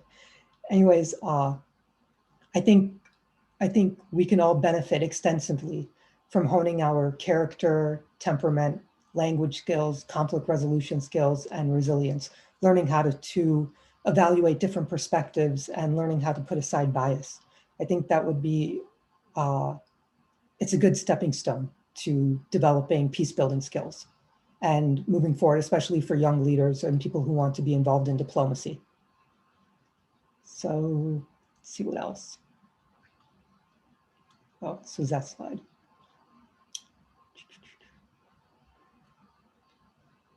Let's see what I put here. So I will maybe want to touch on just embracing empowered perspectives. An empowered perspective would be, and Muslims know this well, especially Muslim youth, like we don't just take care of ourselves, but we develop the ability to influence our elders to be better. We develop the ability to influence our peers to be better. And also we want to create an environment where we're able to provide, inshallah, our children or future children with resources and opportunities that we may have not had. Cool, and that was all I wanted to say. Thank you for your time. If anybody wants to learn more about peace building or youth peace and security or some of the different initiatives taking place, please contact Tantan Tawfiq and he'll let me know and I can send some resources over, inshallah. Thank you so much. Thank you. Thank you for the speech by Mr. Ahad Shah. And now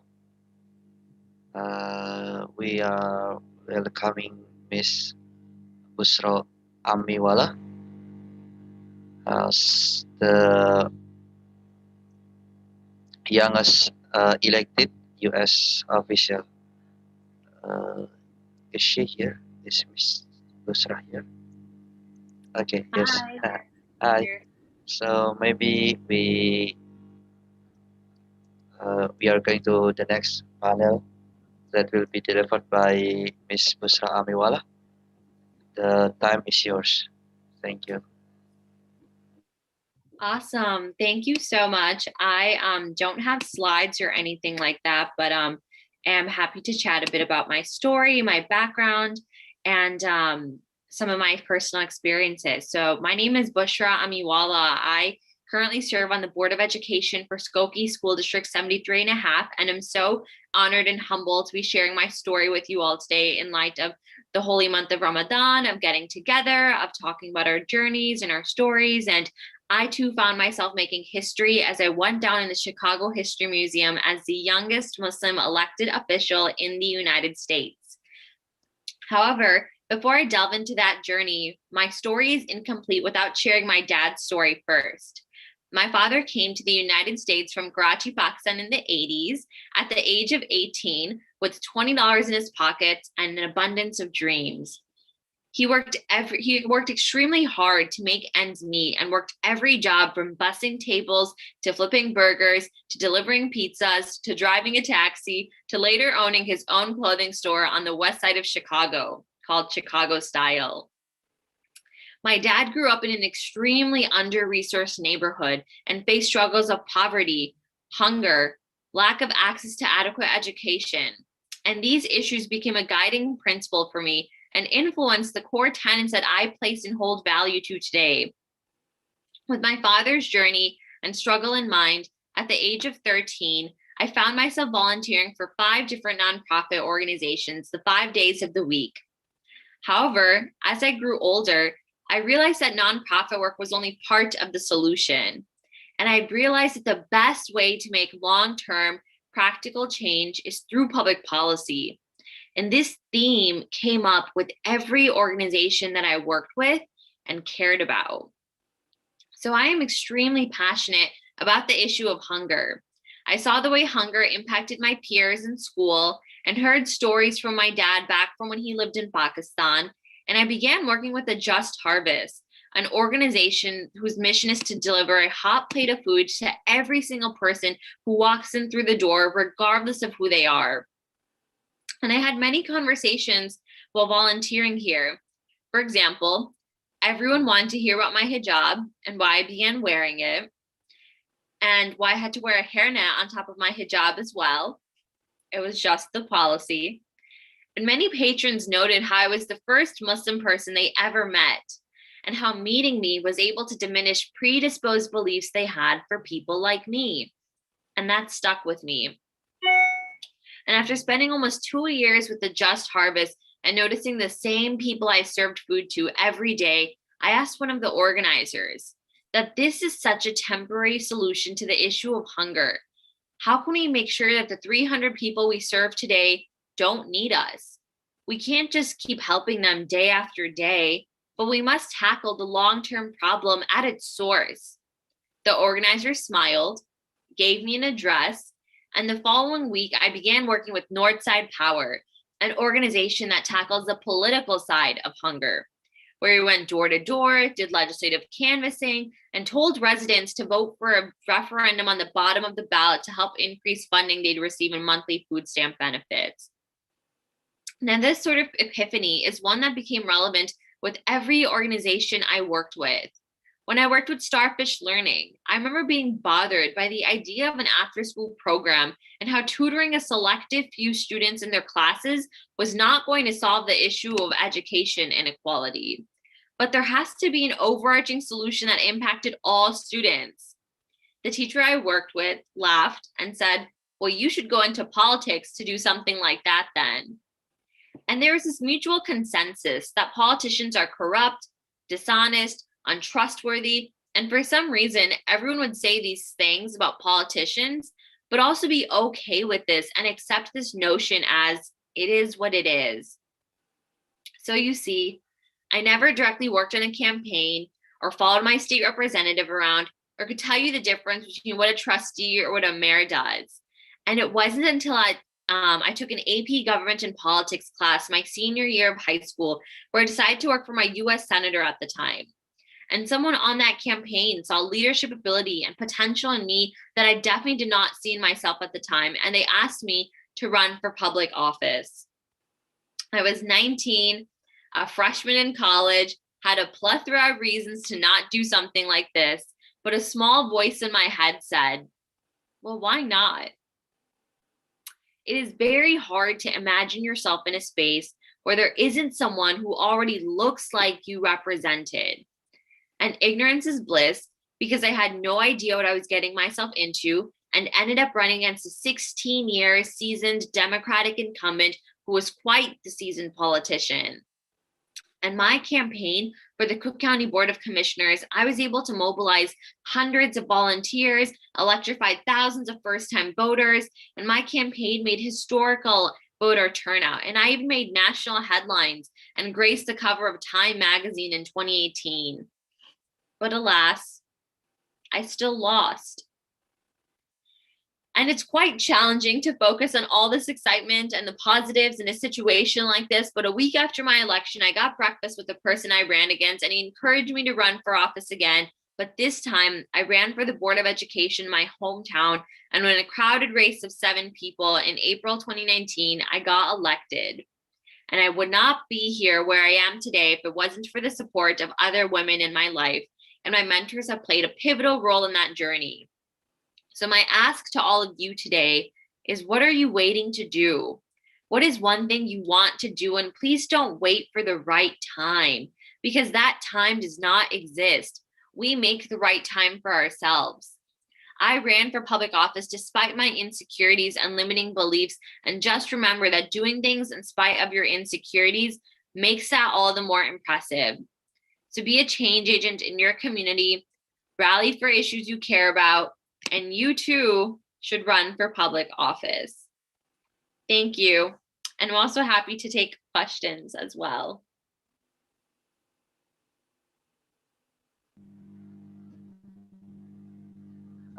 Thank you for the speech, Ms. Busra.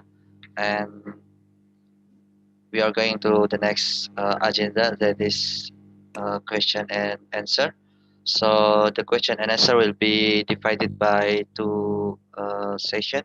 The first session is will be delivered by 3 audiences. So the chance just for 3 audiences, and the next session is the audience can also ask the question from every panel.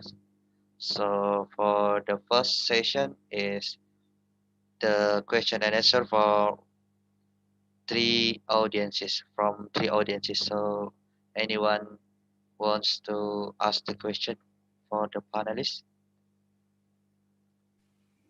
Maybe you can chat for privately to me. So there are, okay, now there are many questions.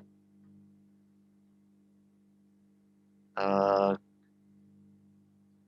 will read it one by one. So the first question is for pardon, let me read it.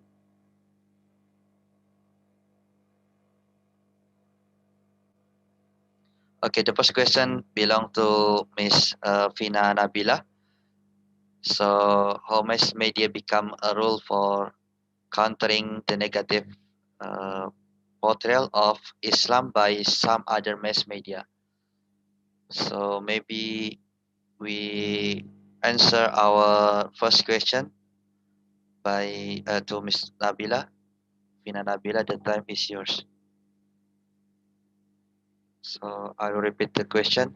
How mass media become a role for countering the negative portrayal of Islam by some other mass media? And I will also share the question to the message for everyone. Hi. I will read it one by one. So the first question is. Can you hear my voice clearly Yes. right now? Yes. Okay. Very good. Okay, right. I will try to answer the question that coming from one of the participants tonight. How mass media become a role for countering the negative portrayal for Islam by some other mass media? My very first answer is we need to be more selective of picking the information. We have many sources of we have many sources from media, like not only from the television but also the online and also the radio. But the only things that you need the only thing and the important things that we need to do in this modern era is need to be selective and need to be back to the official information, and not only pick one sources, but too many sources that you will take, it's not good also. But you need to like pick the official website, the official sources, and you need also to broaden your knowledge by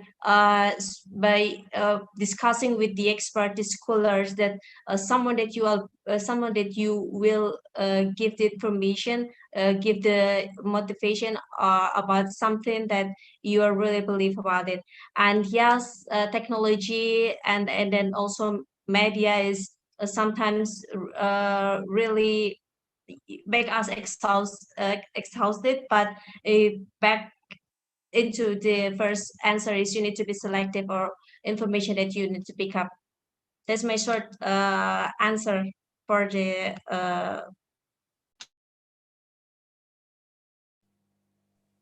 Okay, thank you for the answer, Ms. Vina Nabila.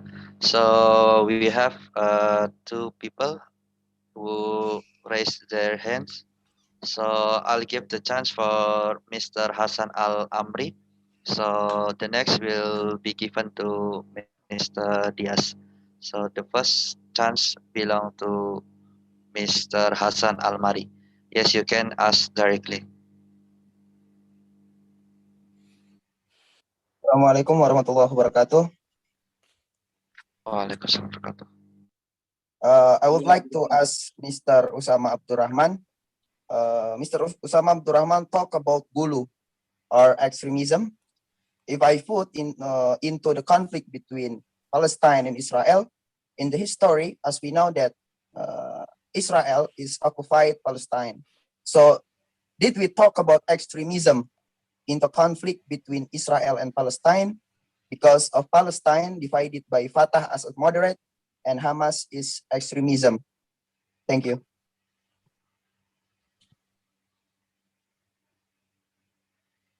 Okay, thank you for the question from Mr. Hassan. So maybe I'll give the chance to Mr. Usama Abdurrahman to answer the question. Okay, briefly speaking, that the distinction between Fatah and Hamas is in their approach to advocate the issue of independence in Palestine. But on the other hand,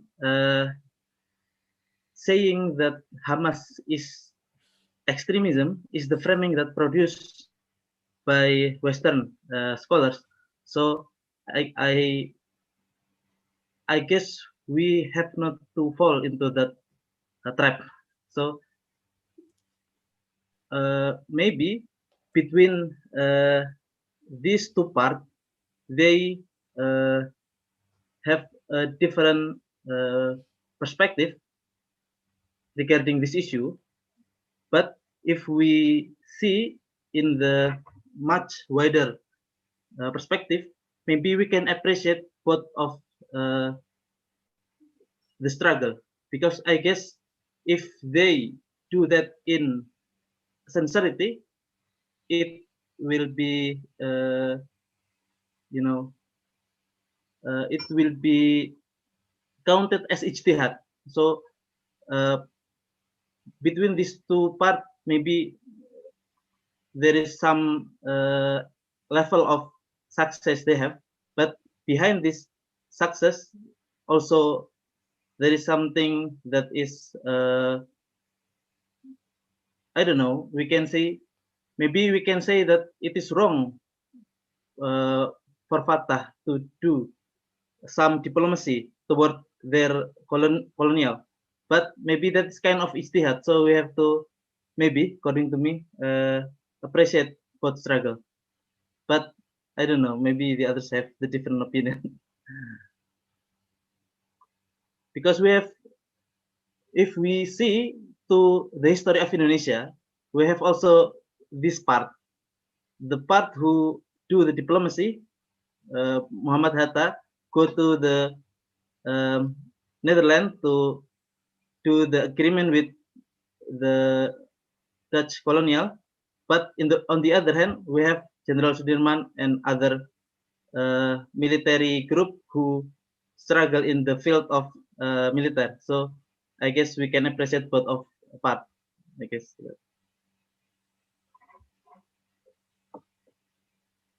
Okay, thank you for the answer from Mr. Osama. Is it clear, Mr. Hassan Al Amri?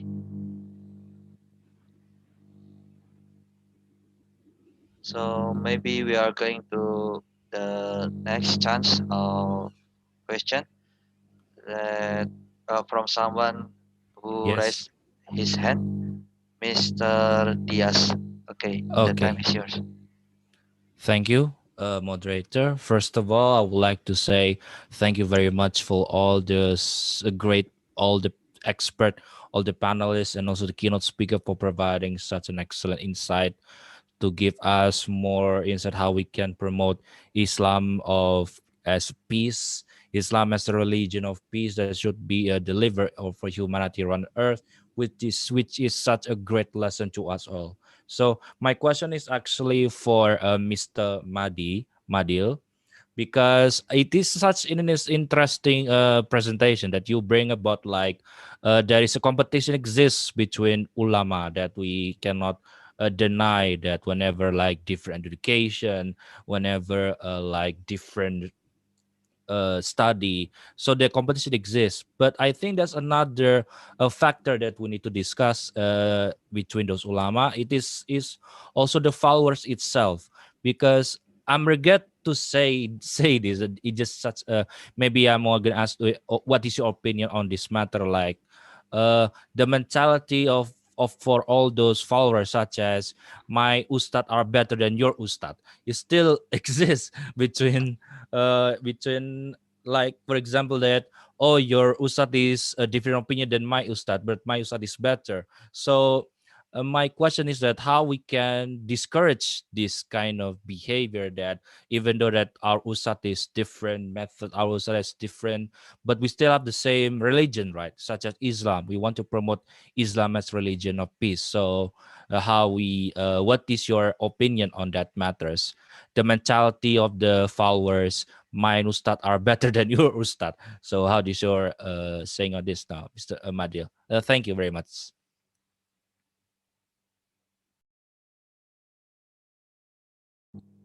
Okay, maybe Ah, you can hello. answer Yeah, that, please. can you hear Thank me you. now? Okay. Brother, thank you so much for the wonderful question. It's actually interesting. I'm pretty much interested to develop, my paper about this. So, but to answer your question, some of the teachings of Al Ghazali with regards to that is actually, I'm familiar with. I think everyone is familiar with the needs of light, the Surah An-Nur in Quran, and then Al Ghazali was actually translate that, and we're able to also to to provide philosophical perspectives about it as as great imams. Now, there's this one important um actually character that actually he mentioned. One is when a certain knowledge to them a certain person, he find it like to him that's the correct one. We try to, as much as possible, not to um like you know push that person, or like influence that person, because I believe this is personal relationship to Allah subhanahu wa ta'ala. As far as our belief is concerned, our faith practices, our deeds, ibadah is concerned, it is personal. So only Allah subhanahu wa ta'ala were able to acknowledge it properly and any amount, at any amount. Now, as to the practices of some followers, it is actually problematic, right? Because it is not just because of the nuances of the differences, but the nuances of how a certain student perceive certain knowledge. Because we have to understand that there's this also like an atom of arrogance that is planted in us. At some point we're not able to control it. So if you, a certain person, confronted with that kind of student who brag about his knowledge, who brag about, we have to go back to Quran, and there's this one ayah there in English translation, close English translation, like a certain followers who think he is the superior to the eyes of Allah subhanahu wa ta'ala, he is the lowest of the lowest. So that's one of the guidance that we can always put into practice, and that we can always discipline as much as possible. Do not maximum tolerance, brother. Do not confront, do not fight, because there are individual that who are very selective in terms of what to follow and what to practice. And that Islam, the true meaning of Islam is submission. That's it. And very broad, um, very, to me, it is up until today. I was not able to really complete the term submission. What is it? The true submission. What is it? Because we cannot fight over knowledge. We don't have the exact amount of knowledge that we can brag to everyone, to anyone. And that's why we have to be with each other. If we try to remember also the lesson and practices of the madhab, how many madhab do we have? Like the Shafi'i, for example, and then the Hanbali, they did not confront each other that you are better than mine. Unfortunately, what is happening today is very problematic, because they find that, oh, mine is very good than yours. So, but that is amount of arrogance, brother. So we try to understand. We just need to, if we can try to talk to them like 3 times, we have to. Then after that, then we just, you know, we just leave it there. But not to like what is it, like identify that person is wrong at some point. Using that also identity, using that perspective is also not good. Like, to define yourself, you are right because that person using that in the wrong doing of that person. That's it. That's what my answer is.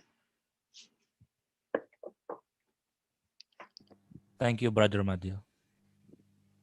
Thank you, Mr. Madil. I hope this can answer your question, Mr. Diaz. So there's still question that belongs to Miss Busra and Mr. Ahad.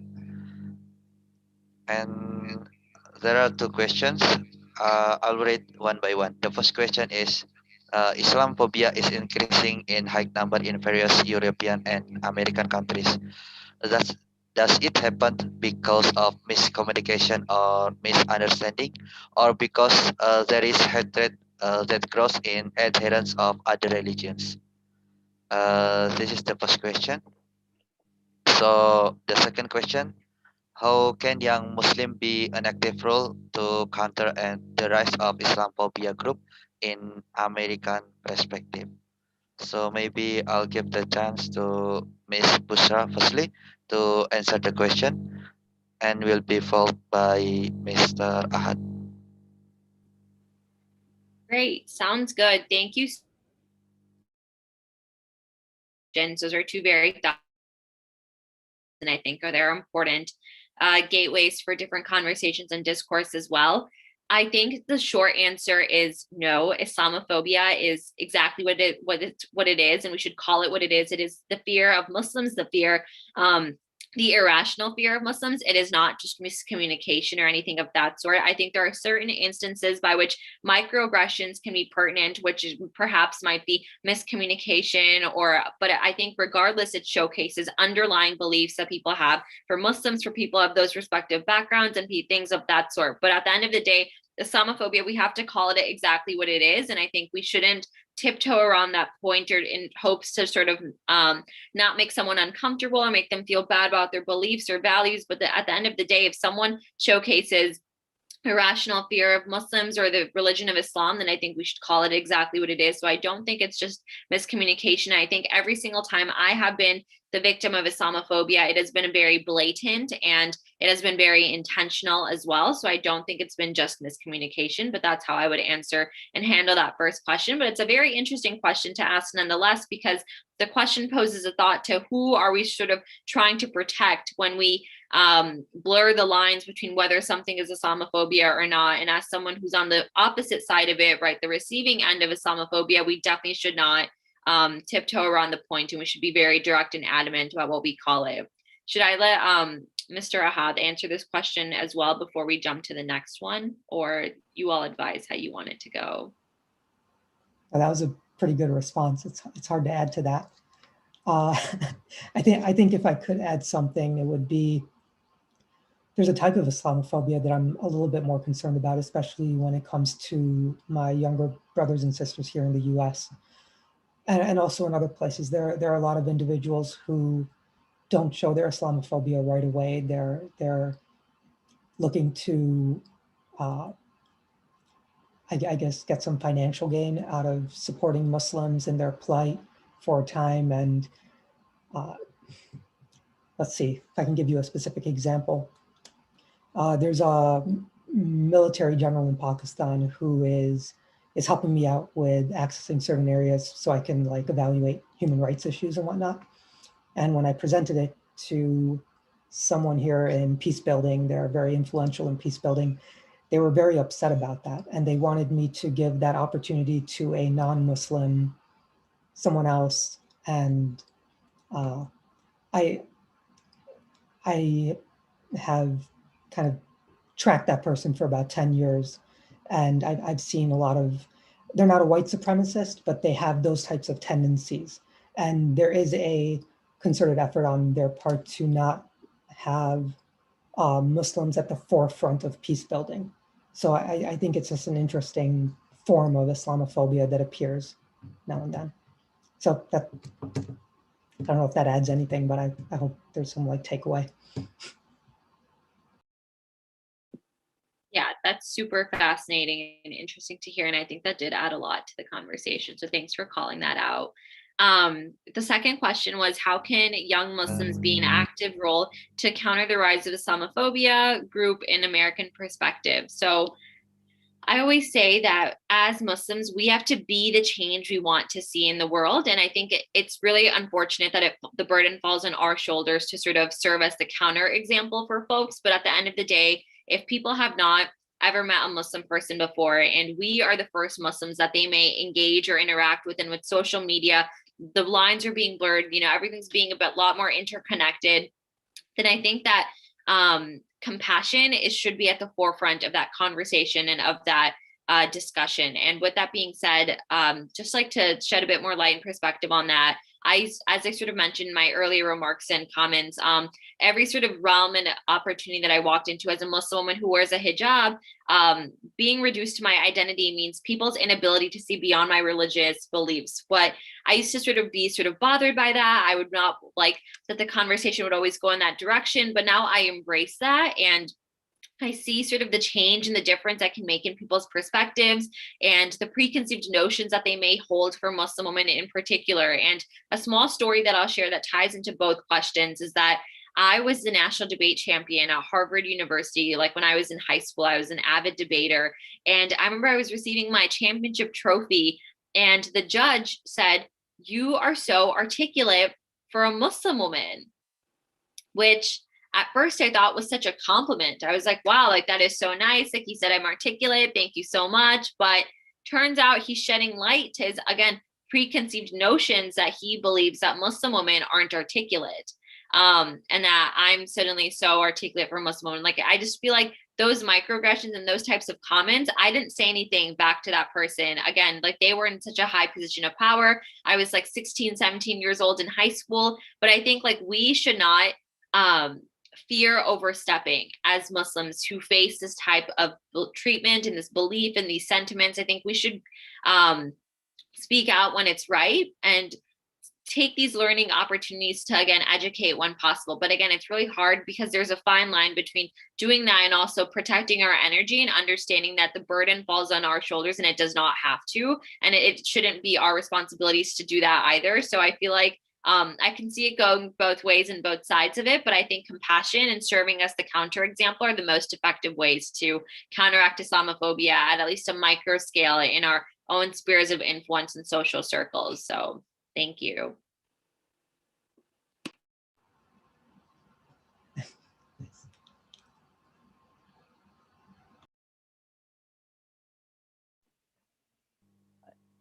Okay, thank you for the answer.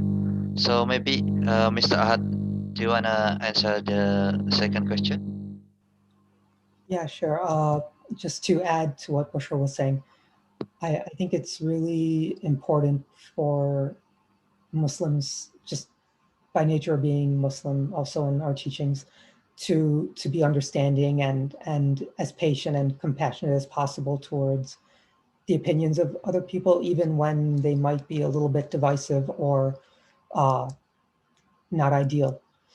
But ultimately, like I have my own standard that I try to keep for people, and if they cross a certain line, if I see that if their intentions aren't maybe what I would consider pure, that's probably when I would disassociate from someone and maybe stay away. Maybe that's when I'll define something as being like Islamophobia. Otherwise, I really want to give everybody, like, I want to think the best of everyone for as long as possible, or until they give me a reason not to think the best of them. Thank you for the answer. Maybe before going to the last question, I'll give the chance to Mr. Madil, who wants to share his opinion about the Islamophobia. Okay, Mr. Madil, the time is yours. Hi.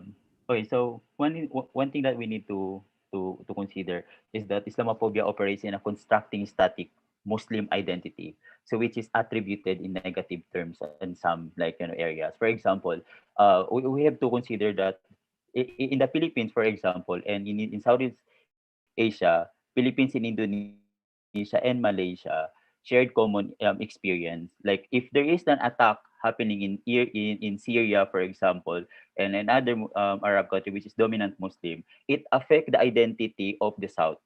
So meaning there's a the acknowledge the recognition of identity crisis. So even though you didn't do anything wrong to the community, society where you live, but it affect how do other people will look at you. And another thing that we need to consider there to answer the second question, Islamophobia in Western stem from a similar ideological and epistemological background. So this can be seen from similarity between the Islamophobic discourse and the debates in some Muslim societies. So at some point, because they have families, no, they have neighbors who are Muslim, but they don't see how do they practice. So they will what is that? Like, compare you to those neighborhood where they live. So which also affect how your identity in that society. And lastly, Islamophobia does not only to answer in relation to the question number one, also only define the relationship between the majority and minorities, and can be also observed. Majority that we always refer to the experience of the Westerns, and because it's rampant. But we have to consider also in a community that we're majority Muslim, like in Southeast Asia. So, but more specifically, one between the powerful versus the powerless. So that's all I can say about the Islamophobia. Thank you. Thank you for your opinion, Mr. Madil. And we are going to the last question from someone who raised his hand for a long time, Mr. Tantan Taufik Lubis. Okay, the time is yours, Mr. Tantan. I think I think my question is already delivered by Mr. Diaz because I take him Japri. So yeah, I asking about the rise of Islamophobia in European country and American country. So I asking also about what is happened. Yeah, because in Al Quran Allah said that yuriduna liyutfi'u nurallahu bi afwahihim wallahu mutimmu nurihi walau karihal kafirun. I think uh, it is the big question for us. Islamophobia is not only the millennial symptom, ya kan? Not only the millennial symptom, but also the other symptom.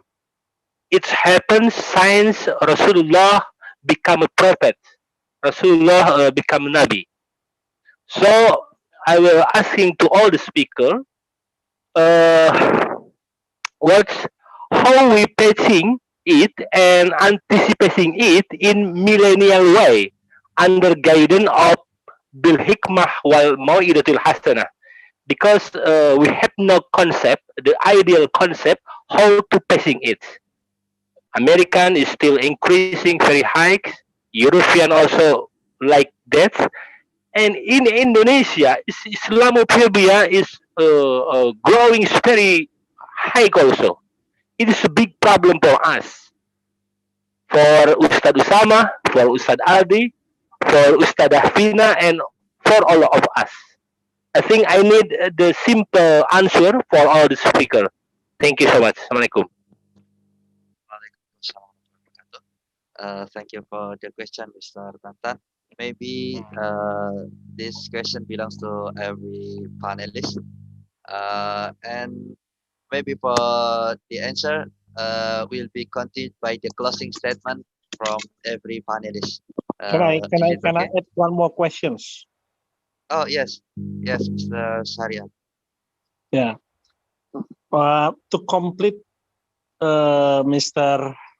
Tantan questions, yeah, I think I need projections from the speakers, yeah, especially from Busra, from Ahad Shah, the future, yeah, the future of Islam and peace. Refer to your statement, especially Busra. I understand that the America, as already like promotes before, is a land of dream. But America also a paradox. You know, the way I see about America is paradox, because the America is made by the Europeans who came and took over the land from the Native Americans until today. That's why my point of view, the way I think of Israeli occupations, they are very permissive about it, because there is also what happens in America. And if Tantan Taufik Lubi said that why Islamophobia is everywhere, the way I see it, because America, on the other hand, he also spreading Islamophobia to all over the world, including the last president of America, United States of America, Trump. So, so my question is very simple.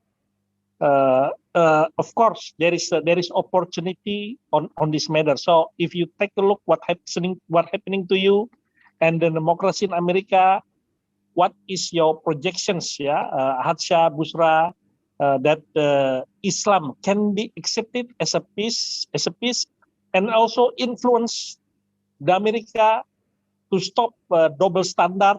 Yes, double standard. For example, America promoting to all over the world regarding Uyghur issue on the civil rights.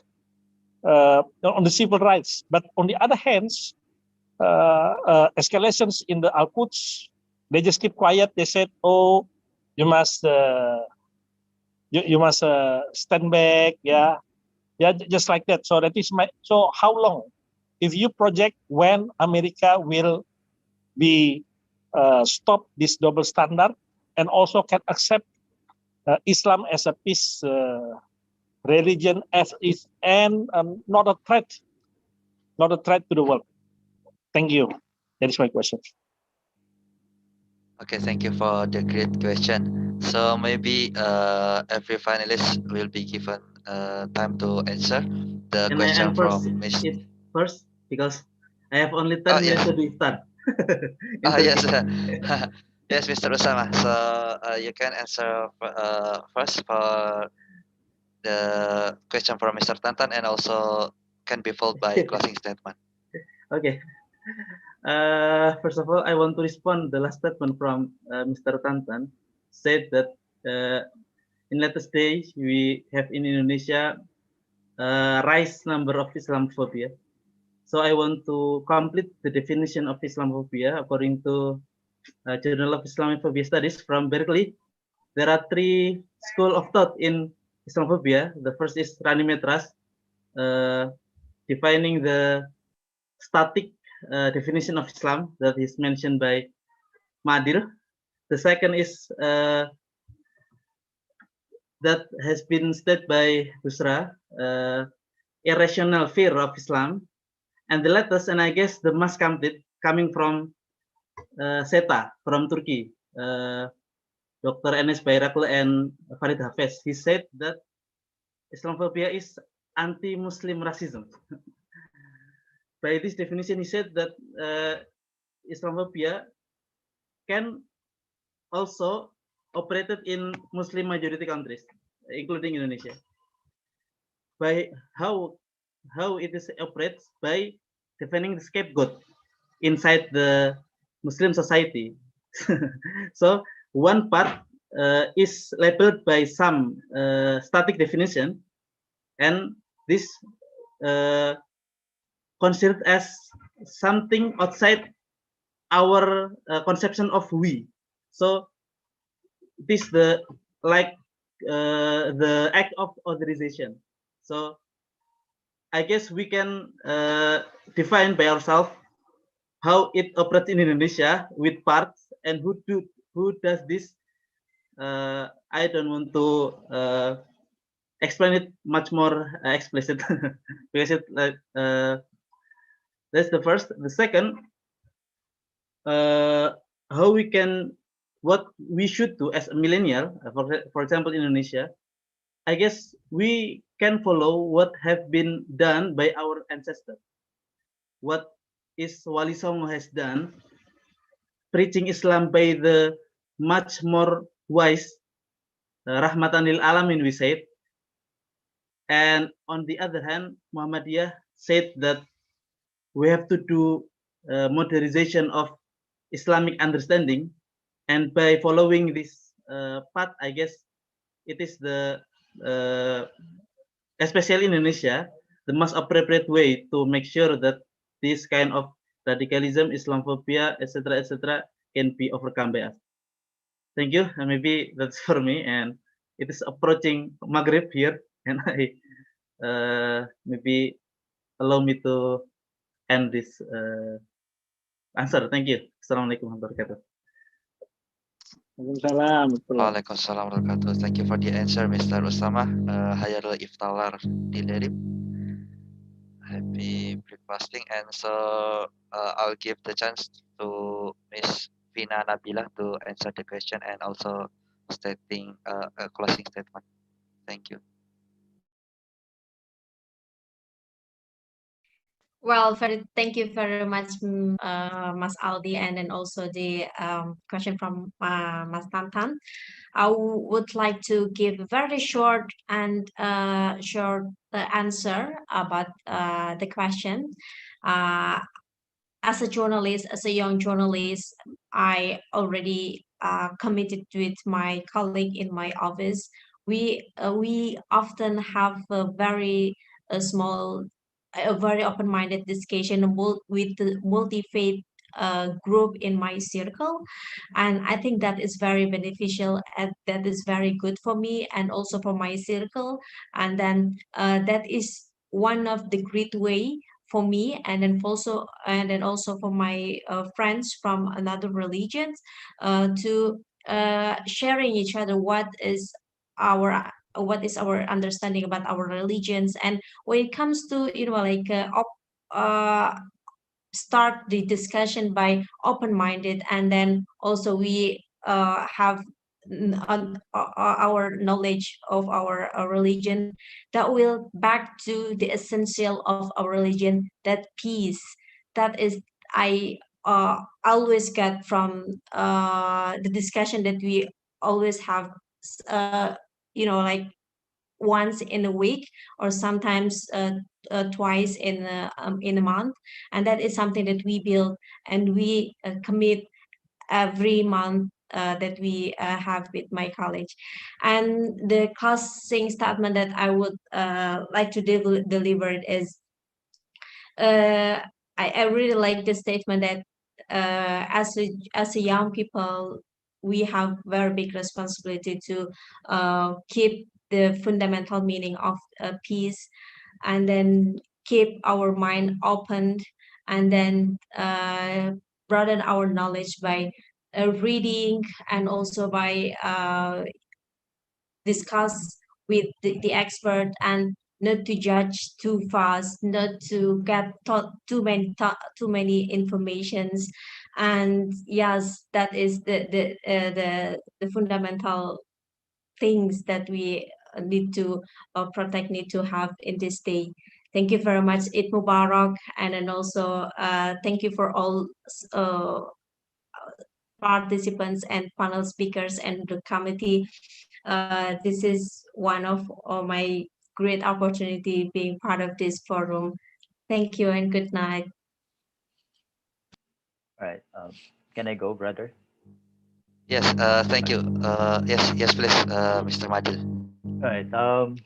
So actually interesting to consider what Brother Tantan Taufik actually asked us, because it's actually responsibility of our generation today. No one can actually make, perform the duty that protect us if we were not going to participate. So I think one of the best is that to provide the young people a table, meaning you have to let them be part of that decision making. That's one. Second is that we need to maximize the capacity and skills of the young people today, such as very useful in terms of their Facebook, social media. So maybe we can convert the report desk. For example, if there is like harassment towards a certain Muslim, then there is accessible digit for them to report.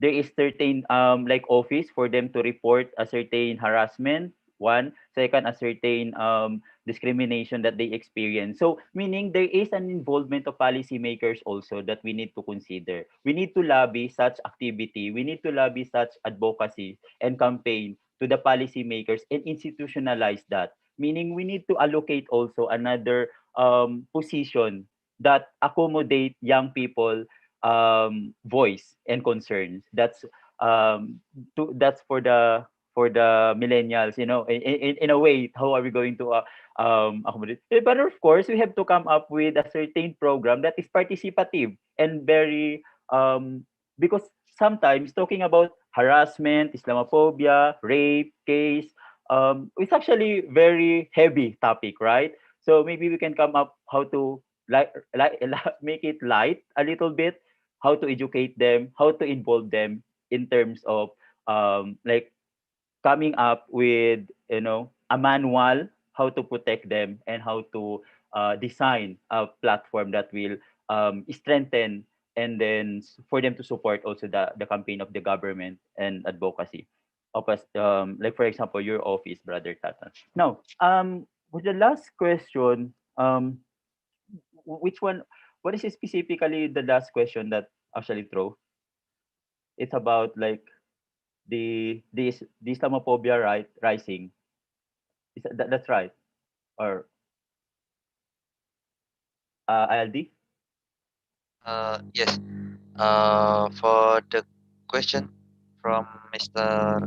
Tantan. No, the last question. The last question Yeah. from Mr. From Mr. Sariat. Yeah. It is about You can repeat Mr. Sariat for the question.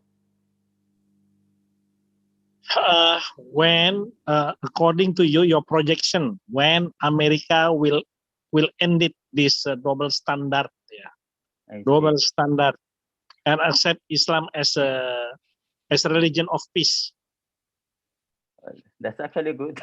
That's one very challenging one because in any office, like for those who become a leader of a certain country, there is this attitude that in a socialist perspective, I noticed that in my study, a certain leader that what's that like um, when a certain country changed their leader, they did not prolong they did not continue doing the good things of a previous administration. They stopped and they create another. So meaning the influx of like initiatives being uncontinued or it's stopped, then the progress of a certain country or a certain community will also stop.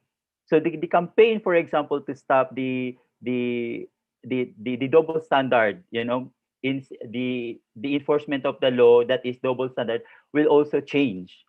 So it depends somehow the interest of the leader. But in a personal point of view, it's really hard if we ourselves also will not change also wherever we go, we always experience discrimination if we will not also like amend to accommodate and to compromise, learn to compromise also to the policy, to the law, to the rules and regulation of a certain country. So meaning it affects us. Now, but this is just my personal point of view. Now, but I agree with you. It is also a problem. Now, we cannot expect that for a biggest country like America. But I think Brother Ahad, if he's going to be the president of America, I think he's going to that's the time we're going to expect change for that. Now, but it's also interesting to take note also the last part that being asked a question asked by Brother Tantan, the rising of the Islamophobia. It's actually for me, it's actually important for us to clearly identify the terms, clearly define the terms, and discuss and unpacking it very well because it connotes also different variables like political poverty, for example. It's also contribute to the rising of Islamophobia, which also discussed by some. I think it's some variables were already mentioned by other speakers here. Now, to my message and to the listeners, thank you so much for taking time and being with us. Actually, I was amazed that the 30 till the end. And then my only message is that keep fighting what is right, but just don't do harm to others. Always draw the line. What is your right is also, and I mean, do not cross the line that is the rights of other people, and that's also violation of other rights. So always acknowledge what is your right, and always also acknowledge what others' right. Now, regardless what faith, religion that we're going, we are with, community we are with, we always consider that we are equal to the eyes of Allah Subhanahu wa Taala. Assalamualaikum warahmatullahi taala wabarakatuh. Waalaikumsalam warahmatullahi wabarakatuh. Thank you for the answer and closing statement. So maybe we are going to Miss Busra for the closing statement. And yes, another event to attend. Okay, for Miss Busra, the time is yours. Maybe she left the forum. Okay. Okay, and also Mr. Ahad. Yes, maybe I'll give the chance to Mr. Ahad. The time is yours. That last question is it's like a huge topic, and if I want to answer it pretty quickly, I'd say it focuses. The question is focused on a certain portion of the United States, or a few different groups. Not all individuals in the U.S. share those sentiments towards Muslims. There's a lot of support here. You might have to visit the country and maybe visit some of the mosques and the Muslim communities here to understand their lifestyle here, how they're treated and whatnot. And so the Muslim community here in the U.S., much of the Muslim community here in the U.S. is a thriving community. They're growing in their leadership ambitions. They're growing in their ambitions to develop a stronger community here. And they also are increasing the value of their community in terms of economics. So the Muslim community here, many members are very wealthy. And so if there are people who have Islamophobia or are against Muslims, you can understand why they may be angry at Muslims even more so because of this thriving community, because the average, let's say the average Pakistani here in the United States, they probably make much, much more than the average non-Muslim in the country. So that, unless we're talking about the Jewish community, they also So there make is quite a also bit of money. economical issue. Yeah, there is economical issue. Yes, it's an economical issue. So not only religion then, yeah?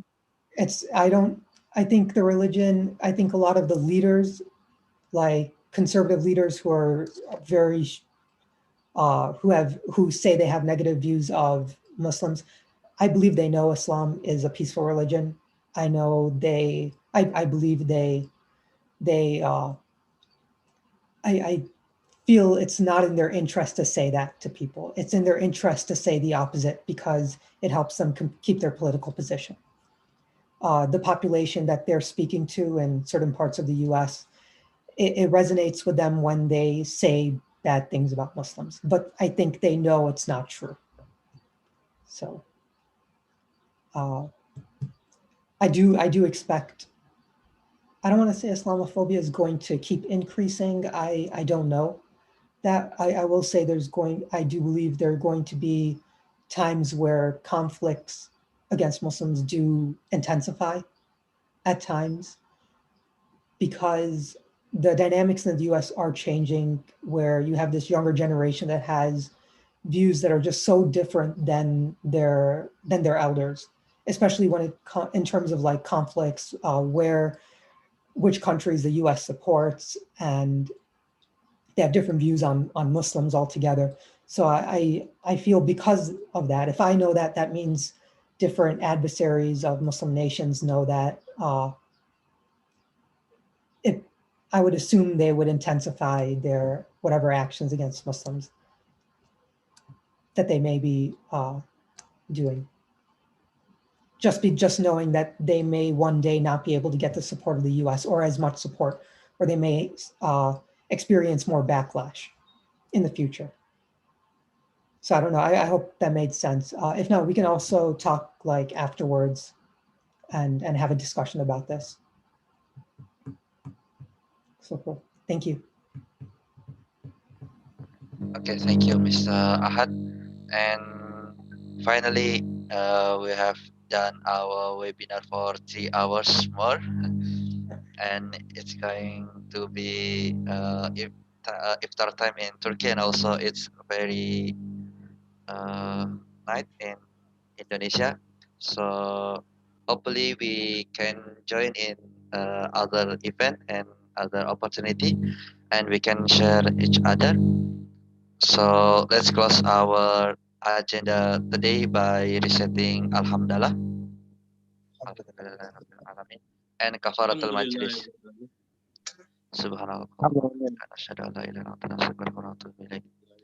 Thank you for the speakers. Thank you for the participants, and see you next time. Wassalamualaikum warahmatullahi wabarakatuh. Waalaikumsalam. Assalamualaikum warahmatullahi wabarakatuh. Waalaikumsalam warahmatullahi wabarakatuh.